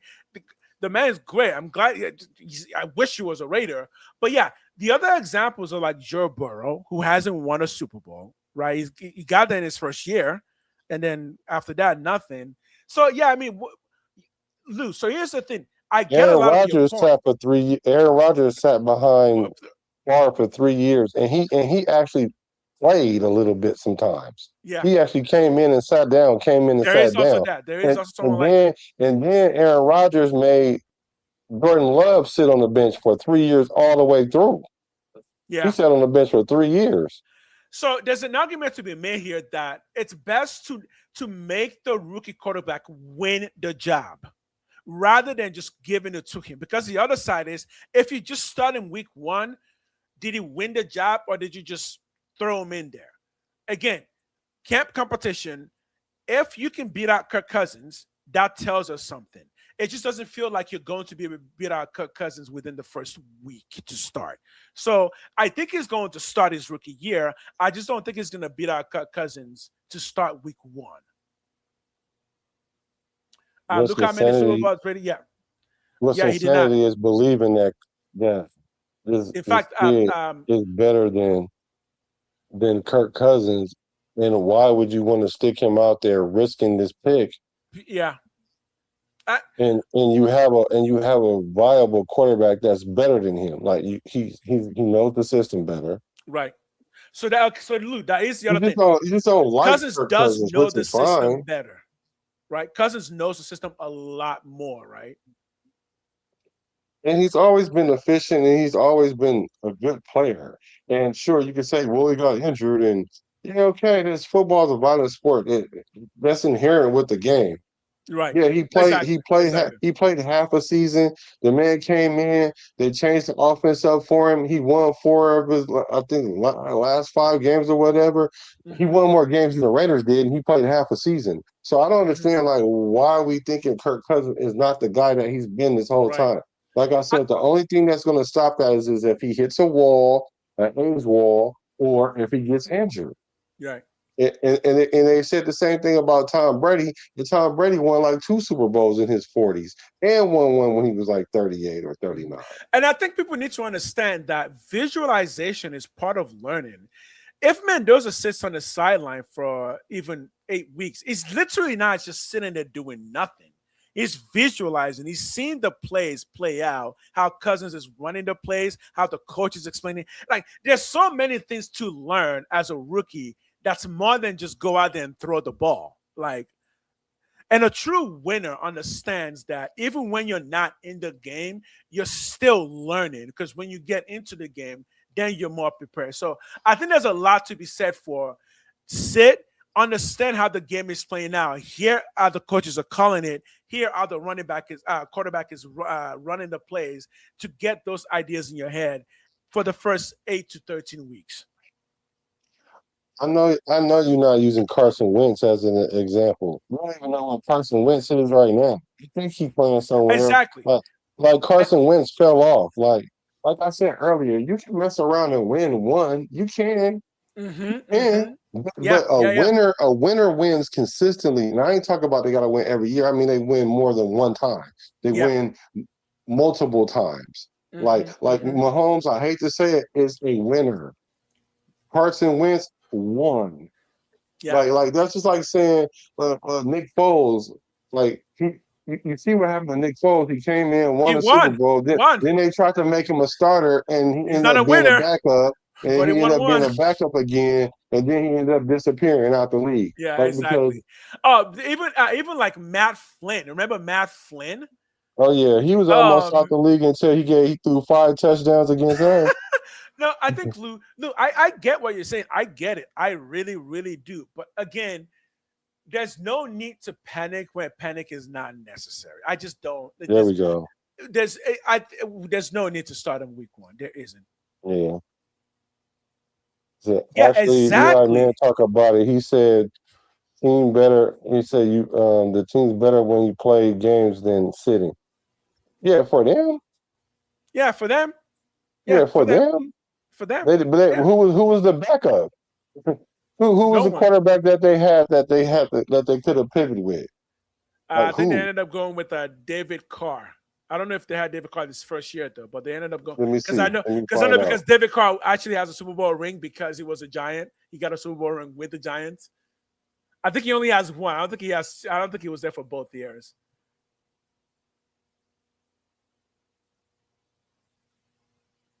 Kurt Warner was a quarterback when Eli came. It's your man's Kurt Warner. Wait, was the quarterback of the Giants? Yeah, that was the 1 year he was a quarterback with the Giants because he ended up losing his job at. They moved on from him in St. Louis or the Rams. Didn't he go somewhere else after that? Then he went to Arizona. And then he took him to the Super Bowl, and then they lost. Yeah. Oh man. Yeah. He had 4,000 yards his last season, but then I think Fitzgerald retired. That's why he became a Hall of Famer, by the way. That's why he became a Hall of Famer, because he won a Super Bowl, was terrible, and then came back and took another team to the Super Bowl. Yeah. They were just like, I know, give him Hall of Fame. Hall of Fame done. And he started the first 9 games of the season. Now, arguably, you could say, okay, this kind of Kirk Cousin-ish, because at that point, Kurt Warner was still Kurt Warner, and he had won a Super Bowl. So Yeah. I can see what you're saying. I can see, all right, cool. But he sat 9 games. Eli sat 9 games. Eli So Manning at 9 games. if the thing is this. Let me see what their record was too, because that might make a difference too. But like I said, if I see Kirk Cousins go out there and he wet the bed and we're 3-9, or we're 3-6, Yeah. I can see it. Yeah. Yeah. I think what Lou's afraid of is that if you don't start Mendoza, you're going to potentially throw away a winning season starting with Mendoza. Like, just start with Mendoza, because then you can maybe just get 9 or 10 wins. Yeah, I don't hate Tom Brady. He did not start till week, I think, like super late in the season when Bledsoe got injured, and he never gave up the job. Dang, you know what's crazy? So Kurt Warner was 5-4 with those 9 starts, and they started the season. I didn't. Well, He just confirmed I need to hit the nail on. That's what he's afraid of. He just confirmed it. He's afraid that if we don't start Mendoza, then we're just throwing away this season, because we could actually win 9 or 10 games with Mendoza. no, That's we what can't. he's afraid of. No, we Yeah, can't. and yeah, exactly. You want to know why? So Black, make your argument. Yeah. You want to know why we can't? Because there's been no quarterback. There's been no quarterback #1 pick come in and won more than 6 games. He's right about I mean, that. in He's the got last you 10 there. years. Like, so for us to think he's going to come in and win 8, 9 games and don't even know the speed of the game and don't know the defense and all that, that's a stretch for me. Like, Okay. I think we barely have that chance with Kirk Cousins. That only He just depends made a on how good point. good our line is. That's a good point. So, Lou, hit back real quick. You get one hit back, but he just made a good point. He just said no quarterback who has started game 1 has won any more than 6 games. Right? So the fear of this season doesn't qualify to that point, because that's even more rare, right? Yo, Anthony Estrada. Hey, he was good. Give us the area code. Yeah, so Kurt Warner started the season those 9 games 5-4. He won 5 of the first 7 games, and then they lost 2 games in a row, and then they went with the quarterback change. So they essentially probably wanted to put Eli out there. And I can see the situation even playing out like that. But Yeah. I don't think Kirk Cousins came in with the idea like, hey, we're gonna pull your cord anytime now, Right. because he's playing for a contract too. Whether Cousins it's playing for, he's auditioning for 31 other teams too. But Yeah. at least we knew that coming in. We know he's auditioning for another team. Yeah, Lou. I'm kind of with the Kirk Cousins too, Lou. I am. I get what you're saying, but over the past several years, the quarterbacks that have won Super Bowls in modern football have all sat their first few games, right? Because the main winners are Patrick Mahomes, Tom Brady. Who else has been a big winner? Jalen Hurt, but he's kind of he's only won 1, and he's not really known for being a top 5 quarterback. Yeah. Yeah, Canton is full of guys that sat early. I mean, the argument is more on that side. The argument is more on that side. Go ahead. Yeah. When I said, what's his love affair with Kirk Cousins? It's not a love affair. It's like putting a more capable quarterback in. Like, yeah. There's a reason Kubiak went and got him before we even drafted a quarterback. That's a good point. He went and got him for a reason, because you always attach yourself to the quarterback that you come in with, and he felt comfortable with Cousins. And we know that Cousins is a winner in this league. He's gone for 4,000 yards 7 times. And I keep saying this, the Raiders have only done it 6 times in their whole franchise history. 4 times with Parr, 1 time with Carson Palmer, 1 time with Rich Gannon. So I don't know why we don't think he's capable, and we thinking we have beer goggles on, thinking that Kirk Cousins is somebody that we're not. Now, I can name a quarterback who y'all think is something that ain't, but I ain't trying to do that with him. Well, he's on this roster. At this point,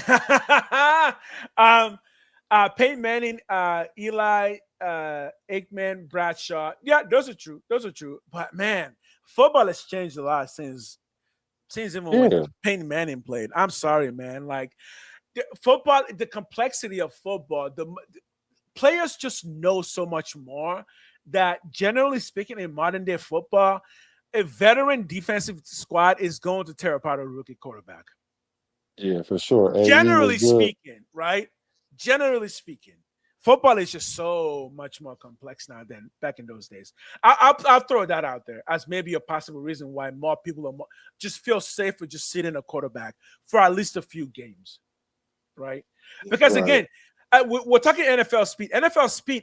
Mendoza wouldn't even start seeing NFL speed to the first official regular season game. Exactly. That's when he's going to even Exactly. see what regular NFL speed looks like. And regular NFL defenses, because they don't scheme in preseason and they don't Uh-huh. overly blitz. They used to Right. didn't blitz at all, but sometimes some teams do blitz, but for the most part, they're not even blitzing. You know, So you know, it's different. you know how you don't know how fast cars go on the freeway till you're standing on the side of the freeway, and you're just like, "Holy fuck, that was fast!" Right, Yeah, right, it's like really that. right. You don't know how fast something is till you're looking at it from the outside view, realizing that this is way faster than I thought. The NFL is much faster than college because NFL are the best of the best of the best in every Mhm. single position. Even your worst NFL player is the best of the best of the best. And I think that speed, you have to see that kind of speed to really understand how fast it is. Yeah, absolutely. Wow, look at all these players that sat. Like sitting is Yeah. a thing. Sitting is a thing, man. Sitting is a It's a thing. thing, but it's only in modern football that we have this. We need to I throw them out there because yeah, it's the new shiny toy thing. Because we want to yeah. because chicks dig the long ball. like we thinking like, come on, like for real. If you really Yeah. want to do this the right way and don't be in a rush, Visualize. Do the yeah, book we're part. gonna. It would do us more harm to put him out there and something happen versus us not putting him out there and nothing happening. And Like, look, and maybe this is the way to understand it. Even for us as YouTubers, like we don't just turn the camera on and say go. Like we do a lot of sitting and planning just before we even get here. I think what we're trying to suggest is Mendoza needs to understand those things before you just throw him in the game. Like have him sit through the preparations of a game for at least 8 weeks, right? Let him sit for 8 weeks, understand how an NFL quarterback who's been doing it for 15 years does it and how an NFL coach does it. Learn all of those things before you yes, get the ball in your hand and you start throwing those football. Because we know he can throw. We already know that. But don't hurt his confidence because he doesn't understand the game fast enough before you start throwing them out there, because then those throws start becoming interceptions. Because again, you do have to worry about that too, Lou. Because we do know that does happen. Quarterbacks get in this league.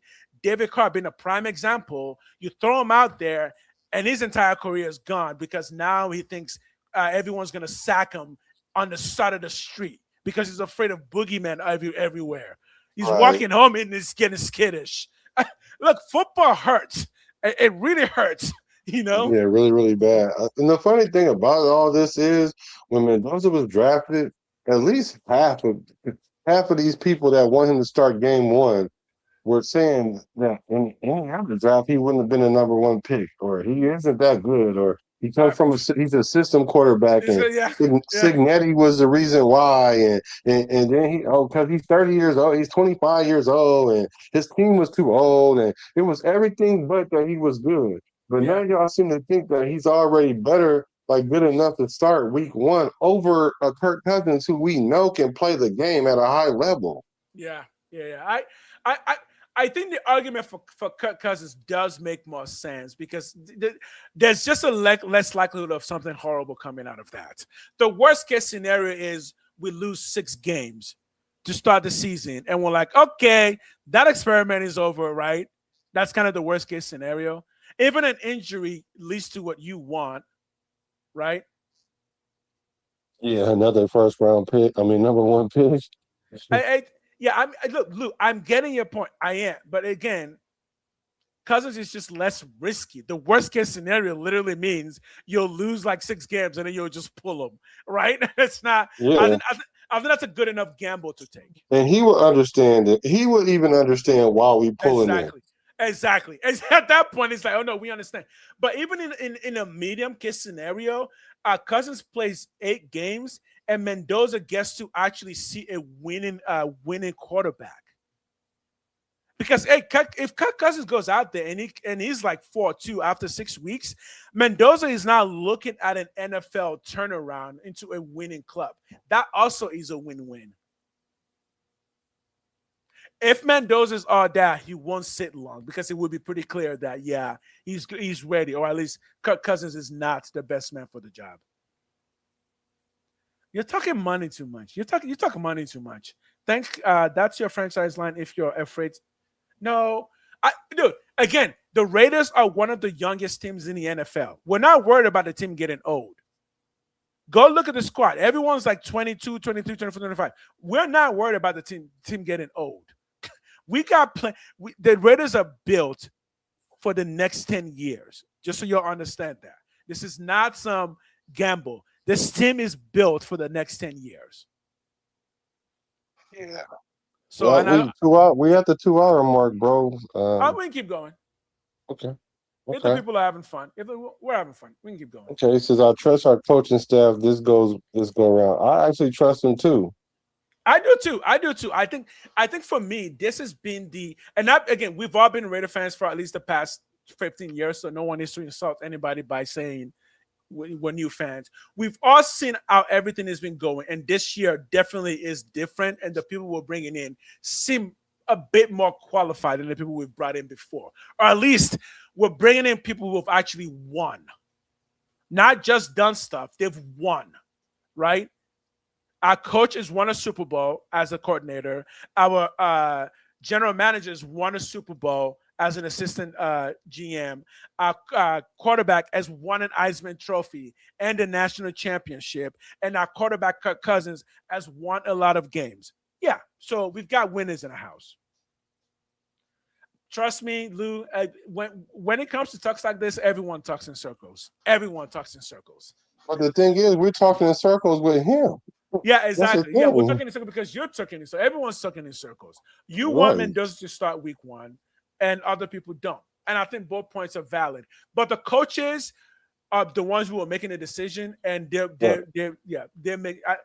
If each point is valid, let the coaches make the decision. If you don't like the decision, Lou, I think maybe you want to be a coach. I say, if you don't like everyone's decision, you should just be in charge. You know, Kirk Cousins didn't play bad in Atlanta.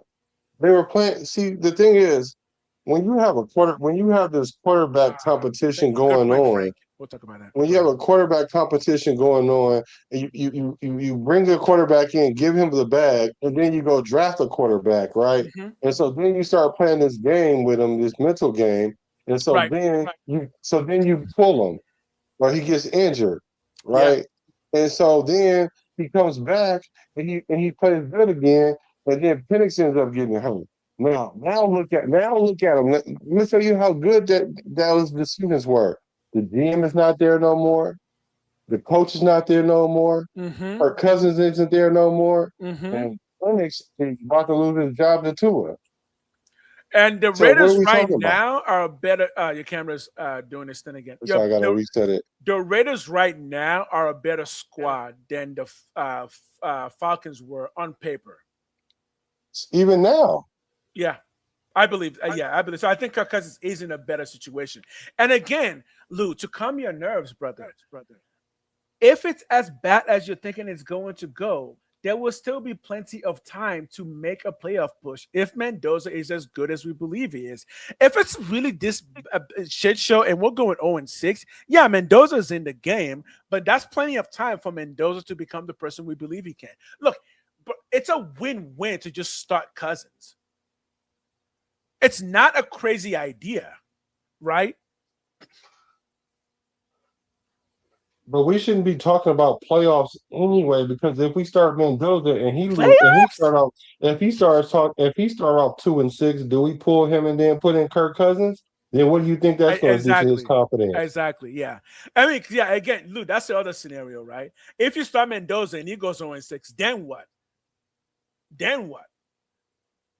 Guess how many of your YouTubers are going to start the is it time to replace Mendoza conversation? I can tell you one. No, they just gonna call him a bust. Exactly. So there's room to decrease all the negative noise by just simply being wise about your investment. Right? Why not just trust Kubiak? Kubiak already told us what the plan is. Why not just Exactly. trust him? And I think the answer is we've been losing for so long, we don't trust anything or anyone anymore. So ultimately, we're just looking for a miracle. And I've said for a long time, the Raiders need to stop looking for a miracle. We need to actually build a franchise. We are building a franchise now. We're no longer looking for a miracle. Mendoza's not a savior. Jamarcus Russell was a savior, because I can tell you when Jamarcus Russell was drafted, we looked at him as a savior. And I can tell you right now, less people are looking at Mendoza as a savior. All he has to do is just play football. No, you wouldn't. Lou, I can guarantee you would not rather lose with Mendoza. I can guarantee if Mendoza does bad, what the conversation about replacing him will start. Again, because if you're going based on what we know is the case, that is more truthful. That the moment Mendoza starts doing badly, we're going to start asking, is he a bust? Is it the next Jamarcus Russell? I can guarantee you that's more likely to happen, because that's what's happened every single time, right?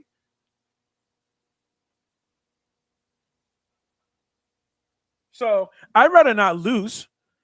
If I have to lose, if I have to lose, I'd rather lose with Cousins right now, because if I'm losing with Cousins, hey, I still got hope that Mendoza would have learned enough to give us the turnaround that we're looking for. But I do not see how it makes sense. I don't see how it makes sense to just jump to the notion that, Mendoza needs to start. It's like, no, I don't think so. I don't think so. Right. Though I understand it, but I don't think so. But I should say that I've always been on the side of not starting QBs week one. That's always been my default. For most quarterbacks, I've always said if you start on week one, you might be inviting more trouble than not. But hey, guess what, Lou? There's still 3 games of preseason. It may turn out that Cousins is actually washed, and we will know that, and we will have an idea of that in preseason.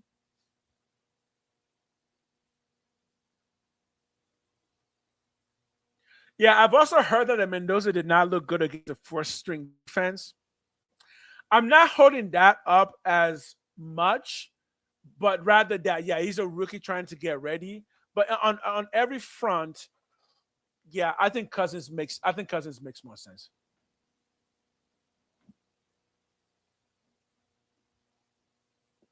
2-6 experience is better than no.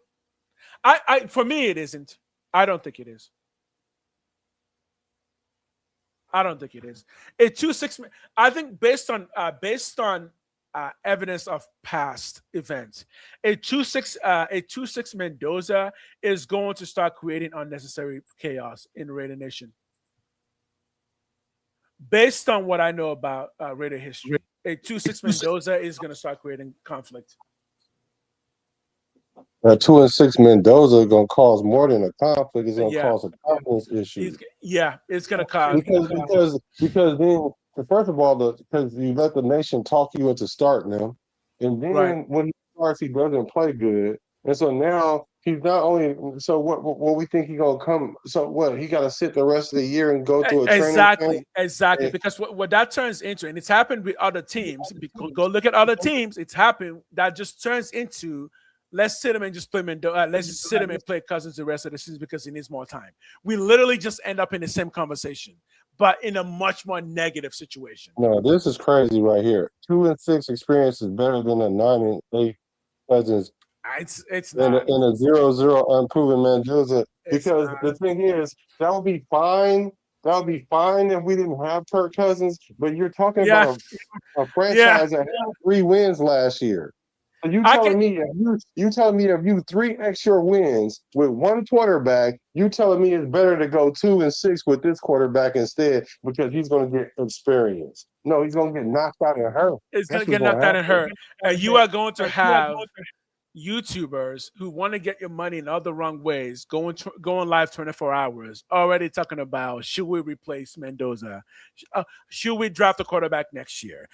The noise would just be no. It would be nuts. No. So no. That I can based on past experience, I do a 2-6 Mendoza would be a 2-6 Mendoza starting the season. Fizzle. If it's a 2-6 Mendoza ending the season, that would be okay. That would be workable. But a 2-6 Mendoza starting the season, that would be a nightmare. I can promise you that. Yeah, it would be. And if we do go 9-8, that means we are a playoff team next year. Not with Mendoza either. But I will also say this: I win or don't win, Kirk Cousins is gone after this year. I want him gone after this year. Even if he wins a Super Bowl, just flip that for a picks. I'm gone after this year. Let's talk about that. I don't want any Cousins after this year. I want him gone. You are a rental. No, see, we got Mendoza for 5 years. Nope. We just talked about quarterbacks that sat 3. Now I don't expect him to sit 3. I'm not expecting him to sit 3 years, but and 2 years is even a lot because I understand. But you guys got to understand, this franchise don't know how to handle number 1 first round quarterbacks. We don't know. So we've only done it once. So the way our conventional wisdom or our conventional thinking is not really based in reality because we don't know how to deal with these situations. Here's the difference. When Rodgers sat, Brett Favre was a Super Bowl winning quarterback. When what's his name for the Packers again, Jordan Love, when he sat, Rodgers was a Super Bowl winning quarterback. If Cousins is a Super Bowl winning quarterback, I might reopen the debate. But if he's not a Super Bowl winning quarterback, there is no debate. What you think of that? If he gets us here or a game or 2 in the playoffs, you're pulling my strings. First of all, when was the last time we even won 9 games? So I don't even why y'all acting like we just got it like that. We don't. Yo, but your Pizzle says what's up. Your boy what's up with my brother Pizzle. You're pulling my strings, brother. It ain't even written in the cards that we'll win 9 games with Mendoza yet. We don't even know. We don't even know what we got with him. Y'all assuming that he's going to be the Indiana guy. Man, right? Season 1 is my stop. Season 1 is my stop because you're right. We don't know that. But at some point, we need to find that out, man. We can't just keep delaying the inevitable. Season 1 is my stop. After season 1, unless Cousins wins Super Bowl this season, we're not. Yeah, there's again, it can be done, right? Donald did it. Donald did it. Donald did it. Where are you getting this no O-line? You know what? You got PTSD. No, we're not going back to no O-line. We're not going back to O-line. Matter of fact, I thought you was a Raider fan for like 50 years. How long you been a Raider fan, Lee? Because there's no way you can sit here and say this O-line, before we even watched them even line up with anybody, that they're the same O-line as last year, and we added Tyler Lindenbaum. We automatically going to be better just because of that alone. Like, because the Raiders O-line will be a lot better. Center. The Raiders O-line will be a lot better. Like, a lot better. It's not even close. And then you don't even want to put a rookie quarterback with a rookie O-line, really. You can go on my channel and look up what I've said about O-line. The Raiders O-line is going to be a lot better. Yeah, leaps and bounds. Yeah. It's not even like, first of all, we had 2 of our best injured last year, and we brought in the best center in the league. Well, by those metrics alone, we're going to be a lot better in O-line. So Lou, let me ask you this. This is going to tell me everything I know. What do you think we should do with AOC? What are your thoughts on Aiden O'Connell? And that'll tell me what I need to know about where you coming from, because I don't see anything that you think is positive. You think our O-line is trash. You think our quarterback is trash. Like, you think our owner is trash? GM is trash. Who's not trash? Yeah, who's not trash? But so If you football, haven't followed on my channel yet, please go hit the follow on my channel. We're trying to get that yes. thing monetized ASAP. And we're gonna do it legit. So don't follow me with like 10 different accounts. I need everyone to be accounted for. We're doing it legit. And if you can, my boy here is monetized. You guys, you can, if you got resources, you can give us some subs. It really helps. We have to justify this to our families, justify this to our kids, build a future for our kids, get more Raider fans in here. So yeah. So he says AOC is a Mendoza backup. he says Mendoza's backup. So short leash on Mendoza, AOC backup. See, like short leash Mendoza and AOC. So wait a minute. I don't disagree with that. Oh, so wait a minute. So you put in Mendoza and you give him a short leash, and then you put in Well, I wouldn't AOC. do that. Why would you put Mendoza on a short leash? Well, why is my camera? What are you doing, brother? Why would you put Mendoza on a short leash? Right. I'm confused. Why would you put Mendoza on a? You need to answer for yourself, there, son. You didn't give me Here we go. Here's the Mendoza. question. Your franchise could be on a short leash. He said, "You think AOC is better than Cousins? Can I have what you're smoking?" I don't even want none of that. I don't want what you're smoking. I don't want it. I don't want none of that. If you, I don't want what you're smoking. I don't smoke crazy. Like, she's Louise. My boy Z's like, no, I smoke crazy. My boy Z's like, give me the crazy. Give me that I don't smoke crazy. I do not smoke crazies. But no, you don't put Mendoza on a short leash. Mendoza's leash is at least 3 years long. Me personally, I would not panic on Mendoza for 3 seasons. That's fair. Well, why hire? Man, we've already explained that. Talk about circles. We don't need to explain. People who like Cousins have already explained it. It makes sense to them, and it also makes sense to the coaches. I just rhymed. Look, there's no way around this. You're just saying that you will have made a different decision. That's fine. That's fine if you would have made a different decision, but you like that quick rhyme drop? Just boop. I love it. Just boop right in there. Okay, you seriously think we're winning this year? Oh, I think we have a very good chance of winning this year. I think we have a very good chance of winning 9 games this year. I'm not kidding. I think we have a good chance of winning 9 games this year. It's a lot. How many are we thinking? I can explain it. One, O-line's better. That's our biggest problem, which is we're going to run more offensive plays in general. We're just going to run more offensive plays. If we get to run more offensive plays, Jency gets going more. We also have another option in Mike Washington that can give us a quick home run if we need. And secondly, our defense is much better. One, because our linebacker core is a lot better now than it was before, because we actually got 2 really good, well-proven linebackers. Yeah, even Vegas, I think, currently has us at like 7 games right now, right? I think Vegas has us on like 7 games right now. For those who follow the numbers in that way. Yeah, I'm thinking my number is 8-9. I think the Reds can get 8-9 this year. Now, will we do that? Maybe not. We thought the same thing last year, but the difference between last year and this year is the players we got this year are much, much younger than the players we got last year, if that makes sense. So we got more people in their prime. Like Nakobe Dean, Quay Walker are still in their prime. Lindenbaum is in his prime, right?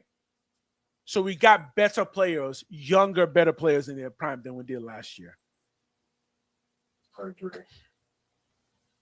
Yeah, I think you keep throwing out names that you are getting hung up on. You keep talking about Geno Smith and Jimmy Garoppolo and cut. Like, okay, you stop getting hung up on names. Let's just look up the standard facts that we've been talking about. It makes more sense to let your new quarterbacks learn the game and learn what's happening on the game and learn the playbook and actually learn that by seeing somebody else make those things, bring those things to reality. Well, literally just saying Mendoza needs to learn how to play quarterback in a Kubiak offense. Why do you have a problem with that? That seems like a perfectly normal thing to do. If you had a kid who wants to be a football player, it is okay to make them sit and watch other football players play football, right? That makes sense, right? Doesn't it, Lou? I mean, I feel like that's how we pretty much handle pretty much everything in life, isn't it? We need to, if we think somebody's really good and really capable, it's good to have them sit and kind of watch somebody who's been there before do it. Yeah, stop talking about money. Why are you talking about money? We have plenty of it, man. We have plenty of money. It's football money. It's like football money is like fake money. It doesn't exist. Yeah, right. It's like, remember Harry Potter when they went to the stadium to go watch the game, and fairy people started throwing money everywhere. Yeah, that's football money. It's fake money. It doesn't exist. Caps, they don't. It's just a line. Doesn't exist. Don't worry. Money's good.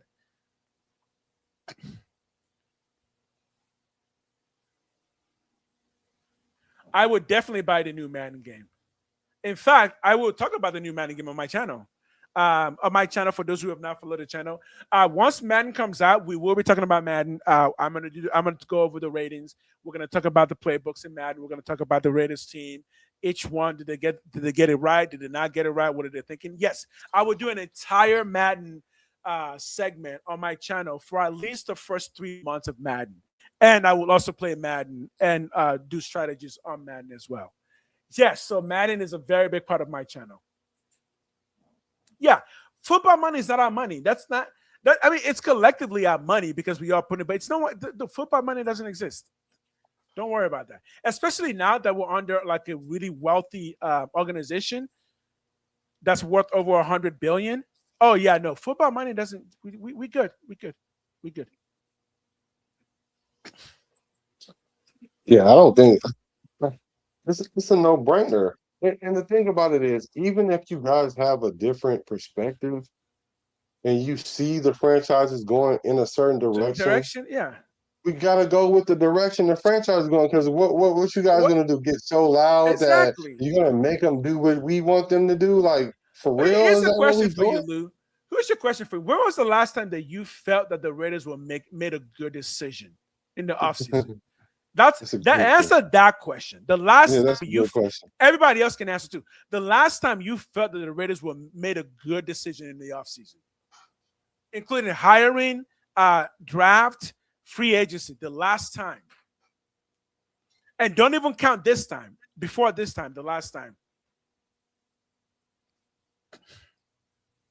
Yeah, you're not lying. 11 million for a starting quarterback is a steal. Oh, 11. That's a steal. And no, they didn't make the playoffs last year. But had they started Kirk Cousins all season, they probably would have. I'm waiting for the answer. Anyone can answer. The last time you felt that the Raiders made really good decisions in the offseason. Man, I'll tell you, when they got Kubiak. When they hired Kubiak, we all thought that was a great decision. That changed the culture. That changed the culture. That changed the whole culture. I will tell you this. Jack Del Rio, hiring Jack Del Rio, that felt good when we hired Jack Del Rio. No, Del Rio was good, and he got forced out by circumstance. I think that was the last time. I was excited about Josh McDaniels because of what's his name, the general manager that we got with him. I was excited about them, but they kind of they made two big mistakes. Are you talking about with McKenzie?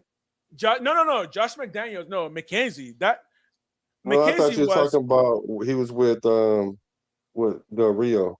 Yeah, was it McKenzie with Jack Del Rio? Yes. I thought that's who you was talking about. That was the last time. Yeah, that was a good decision. That was a good decision. Yeah, and it's unfortunate that we forced him out because we were getting groomed. Because of Gruden, yeah. Yeah, and he definitely was who we needed. And I, if I remember correctly, people felt like that was a good decision that we were making. I did.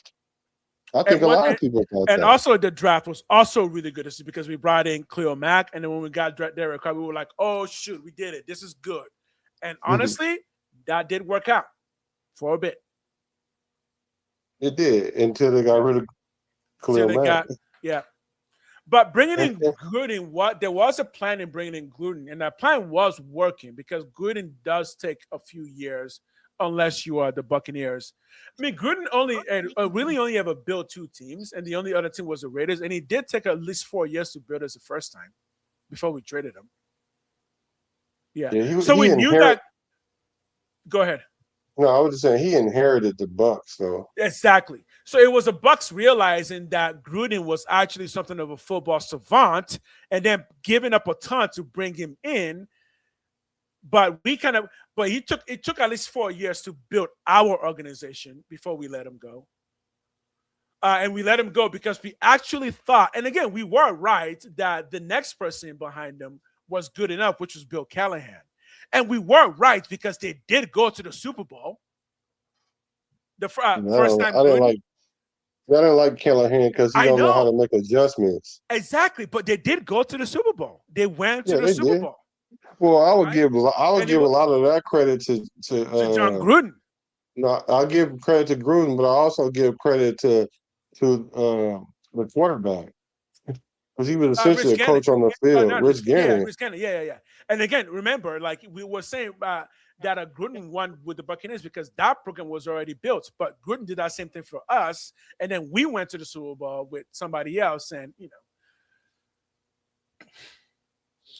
I know you're not talking about Antonio Pierce. That was not for me. That was not a good decision. Not for me. Yeah, I think AOC threw for like 60 yards that game. No, hiring Antonio Pierce was a big mistake for me. I was so mad when we won that game against the Chiefs. Spy Tech was a good I was so pissed off when we beat the Chiefs Christmas Day because I knew that meant we were going to hire AP. Yeah, for sure. I was so mad. A couple people say Spy Tech was a good hire. I agree. I think Spy Tech was a good hire. Don't care we won. Okay, no, we didn't. We won one game. One game. We won one game. I don't care if it was Christmas. I don't care. We won one game. AP was terrible. We won one game and y'all gave him the job. Get out of here with that. But you know why they did that? Because they didn't want to make the same mistake that they made with Bisaccia. Exactly. And I'm like, and I knew it. I'm like, oh no. After that game, I'm like, yeah, no, AP is gonna be coach. It's gonna be. I did not finish watching any game when AP was coach because by the third quarter, the game was done. I was like, no, this game's done. There's no life on this team. No, get out of here with that. We won one game and you're excited. No, I want absolutely. championships. I want championships. You want to lose with Mendoza because I think the idea of losing doesn't turn you off. You just want shiny toys. As long as you're losing with somebody who's gonna be brand new, cool. I don't want to lose. I'm done with that. Do it right and don't lose. Like I said before, when your football doesn't make sense, you win 3 games. The Raiders football has not been making sense. The Raiders football is now making sense. Let's see how many games we win. Yeah, fine. Call them garbage, but they haven't played yet, right? I do know who's already played and that you liked. You liked AP. He already played. You liked him because he won one game. Right. Because you somehow thought that I was going to hurt Taylor Swift. It didn't hurt Taylor Swift. She got richer after that. Didn't hurt Travis Kelce. They still got married. And they still won another Super Bowl. And what did we get? Nothing. We got AP. And he was terrible. All right. I think it's time for me to sign off. It's 10 o'clock. I gave you a 2 hour, 30 minutes, ladies and gentlemen. Yes, sir. We got to go out. We got to go do something else. Got to have some whiskey. You know. A little whiskey. Yeah. Lou, I do not think you're garbage. I think Lou has an opinion. I value it, but I also think Lou. I think you're being hard-headed on purpose and not listening to much more clear arguments for why, which Mendoza doesn't need to start. So. Yeah, no. Make sure you guys hit the like button, hit the subscribe button for both of our channels. I do see somebody asking, does anyone have apps for streaming the games that is free? Now, what I will tell you is this, that I No, am starting yeah, a membership, and part of the membership for our Patreon is we're going to be streaming the games there for people that are across the nation that can't, really the world, because I've streamed games for people in the military and things like that. So you right. want to join our memberships and then want to watch the games for, I don't know, I think it's Yeah, gonna be like $2 or $3 a month that the memberships are, so it'll be worth that. I is can't it tell you that, is it VOD or commentary? huh? Is it this? Because you're not. Are you going to show the NFL games? Yeah, I'm gonna show the NFL games. Oh, can you do that on Patreon? You could do it in Discord, but The, NF, even the NFL won't block that what on Discord? because no. If you're showing the so I will be streaming the games on my YouTube channel, but I won't. I can't show the game. So I'll be doing commentary on the game. Oh yeah, no, I've done games like that before. Yes, but I'm Okay, are saying you is saying you're like, going to be showing the game? Are you sure the NFL yeah, will let you on show the Discord. games? Okay. No, I So didn't think the NFL that's let the you get that. goal. Okay. That's the Look goal. into it. I think the NFL's But definitely cracking down on it. even if you can't do it in Discord, I still have another way to do it because I've streamed games before for Okay. in Raider groups. Like Okay. if you have in Raider groups, because a lot of Raider fans can't see the Raider games because um Right. they don't have, and even here a lot of times we get blacked out of our games especially when we're not no good, when we aren't any good. Okay. Yeah.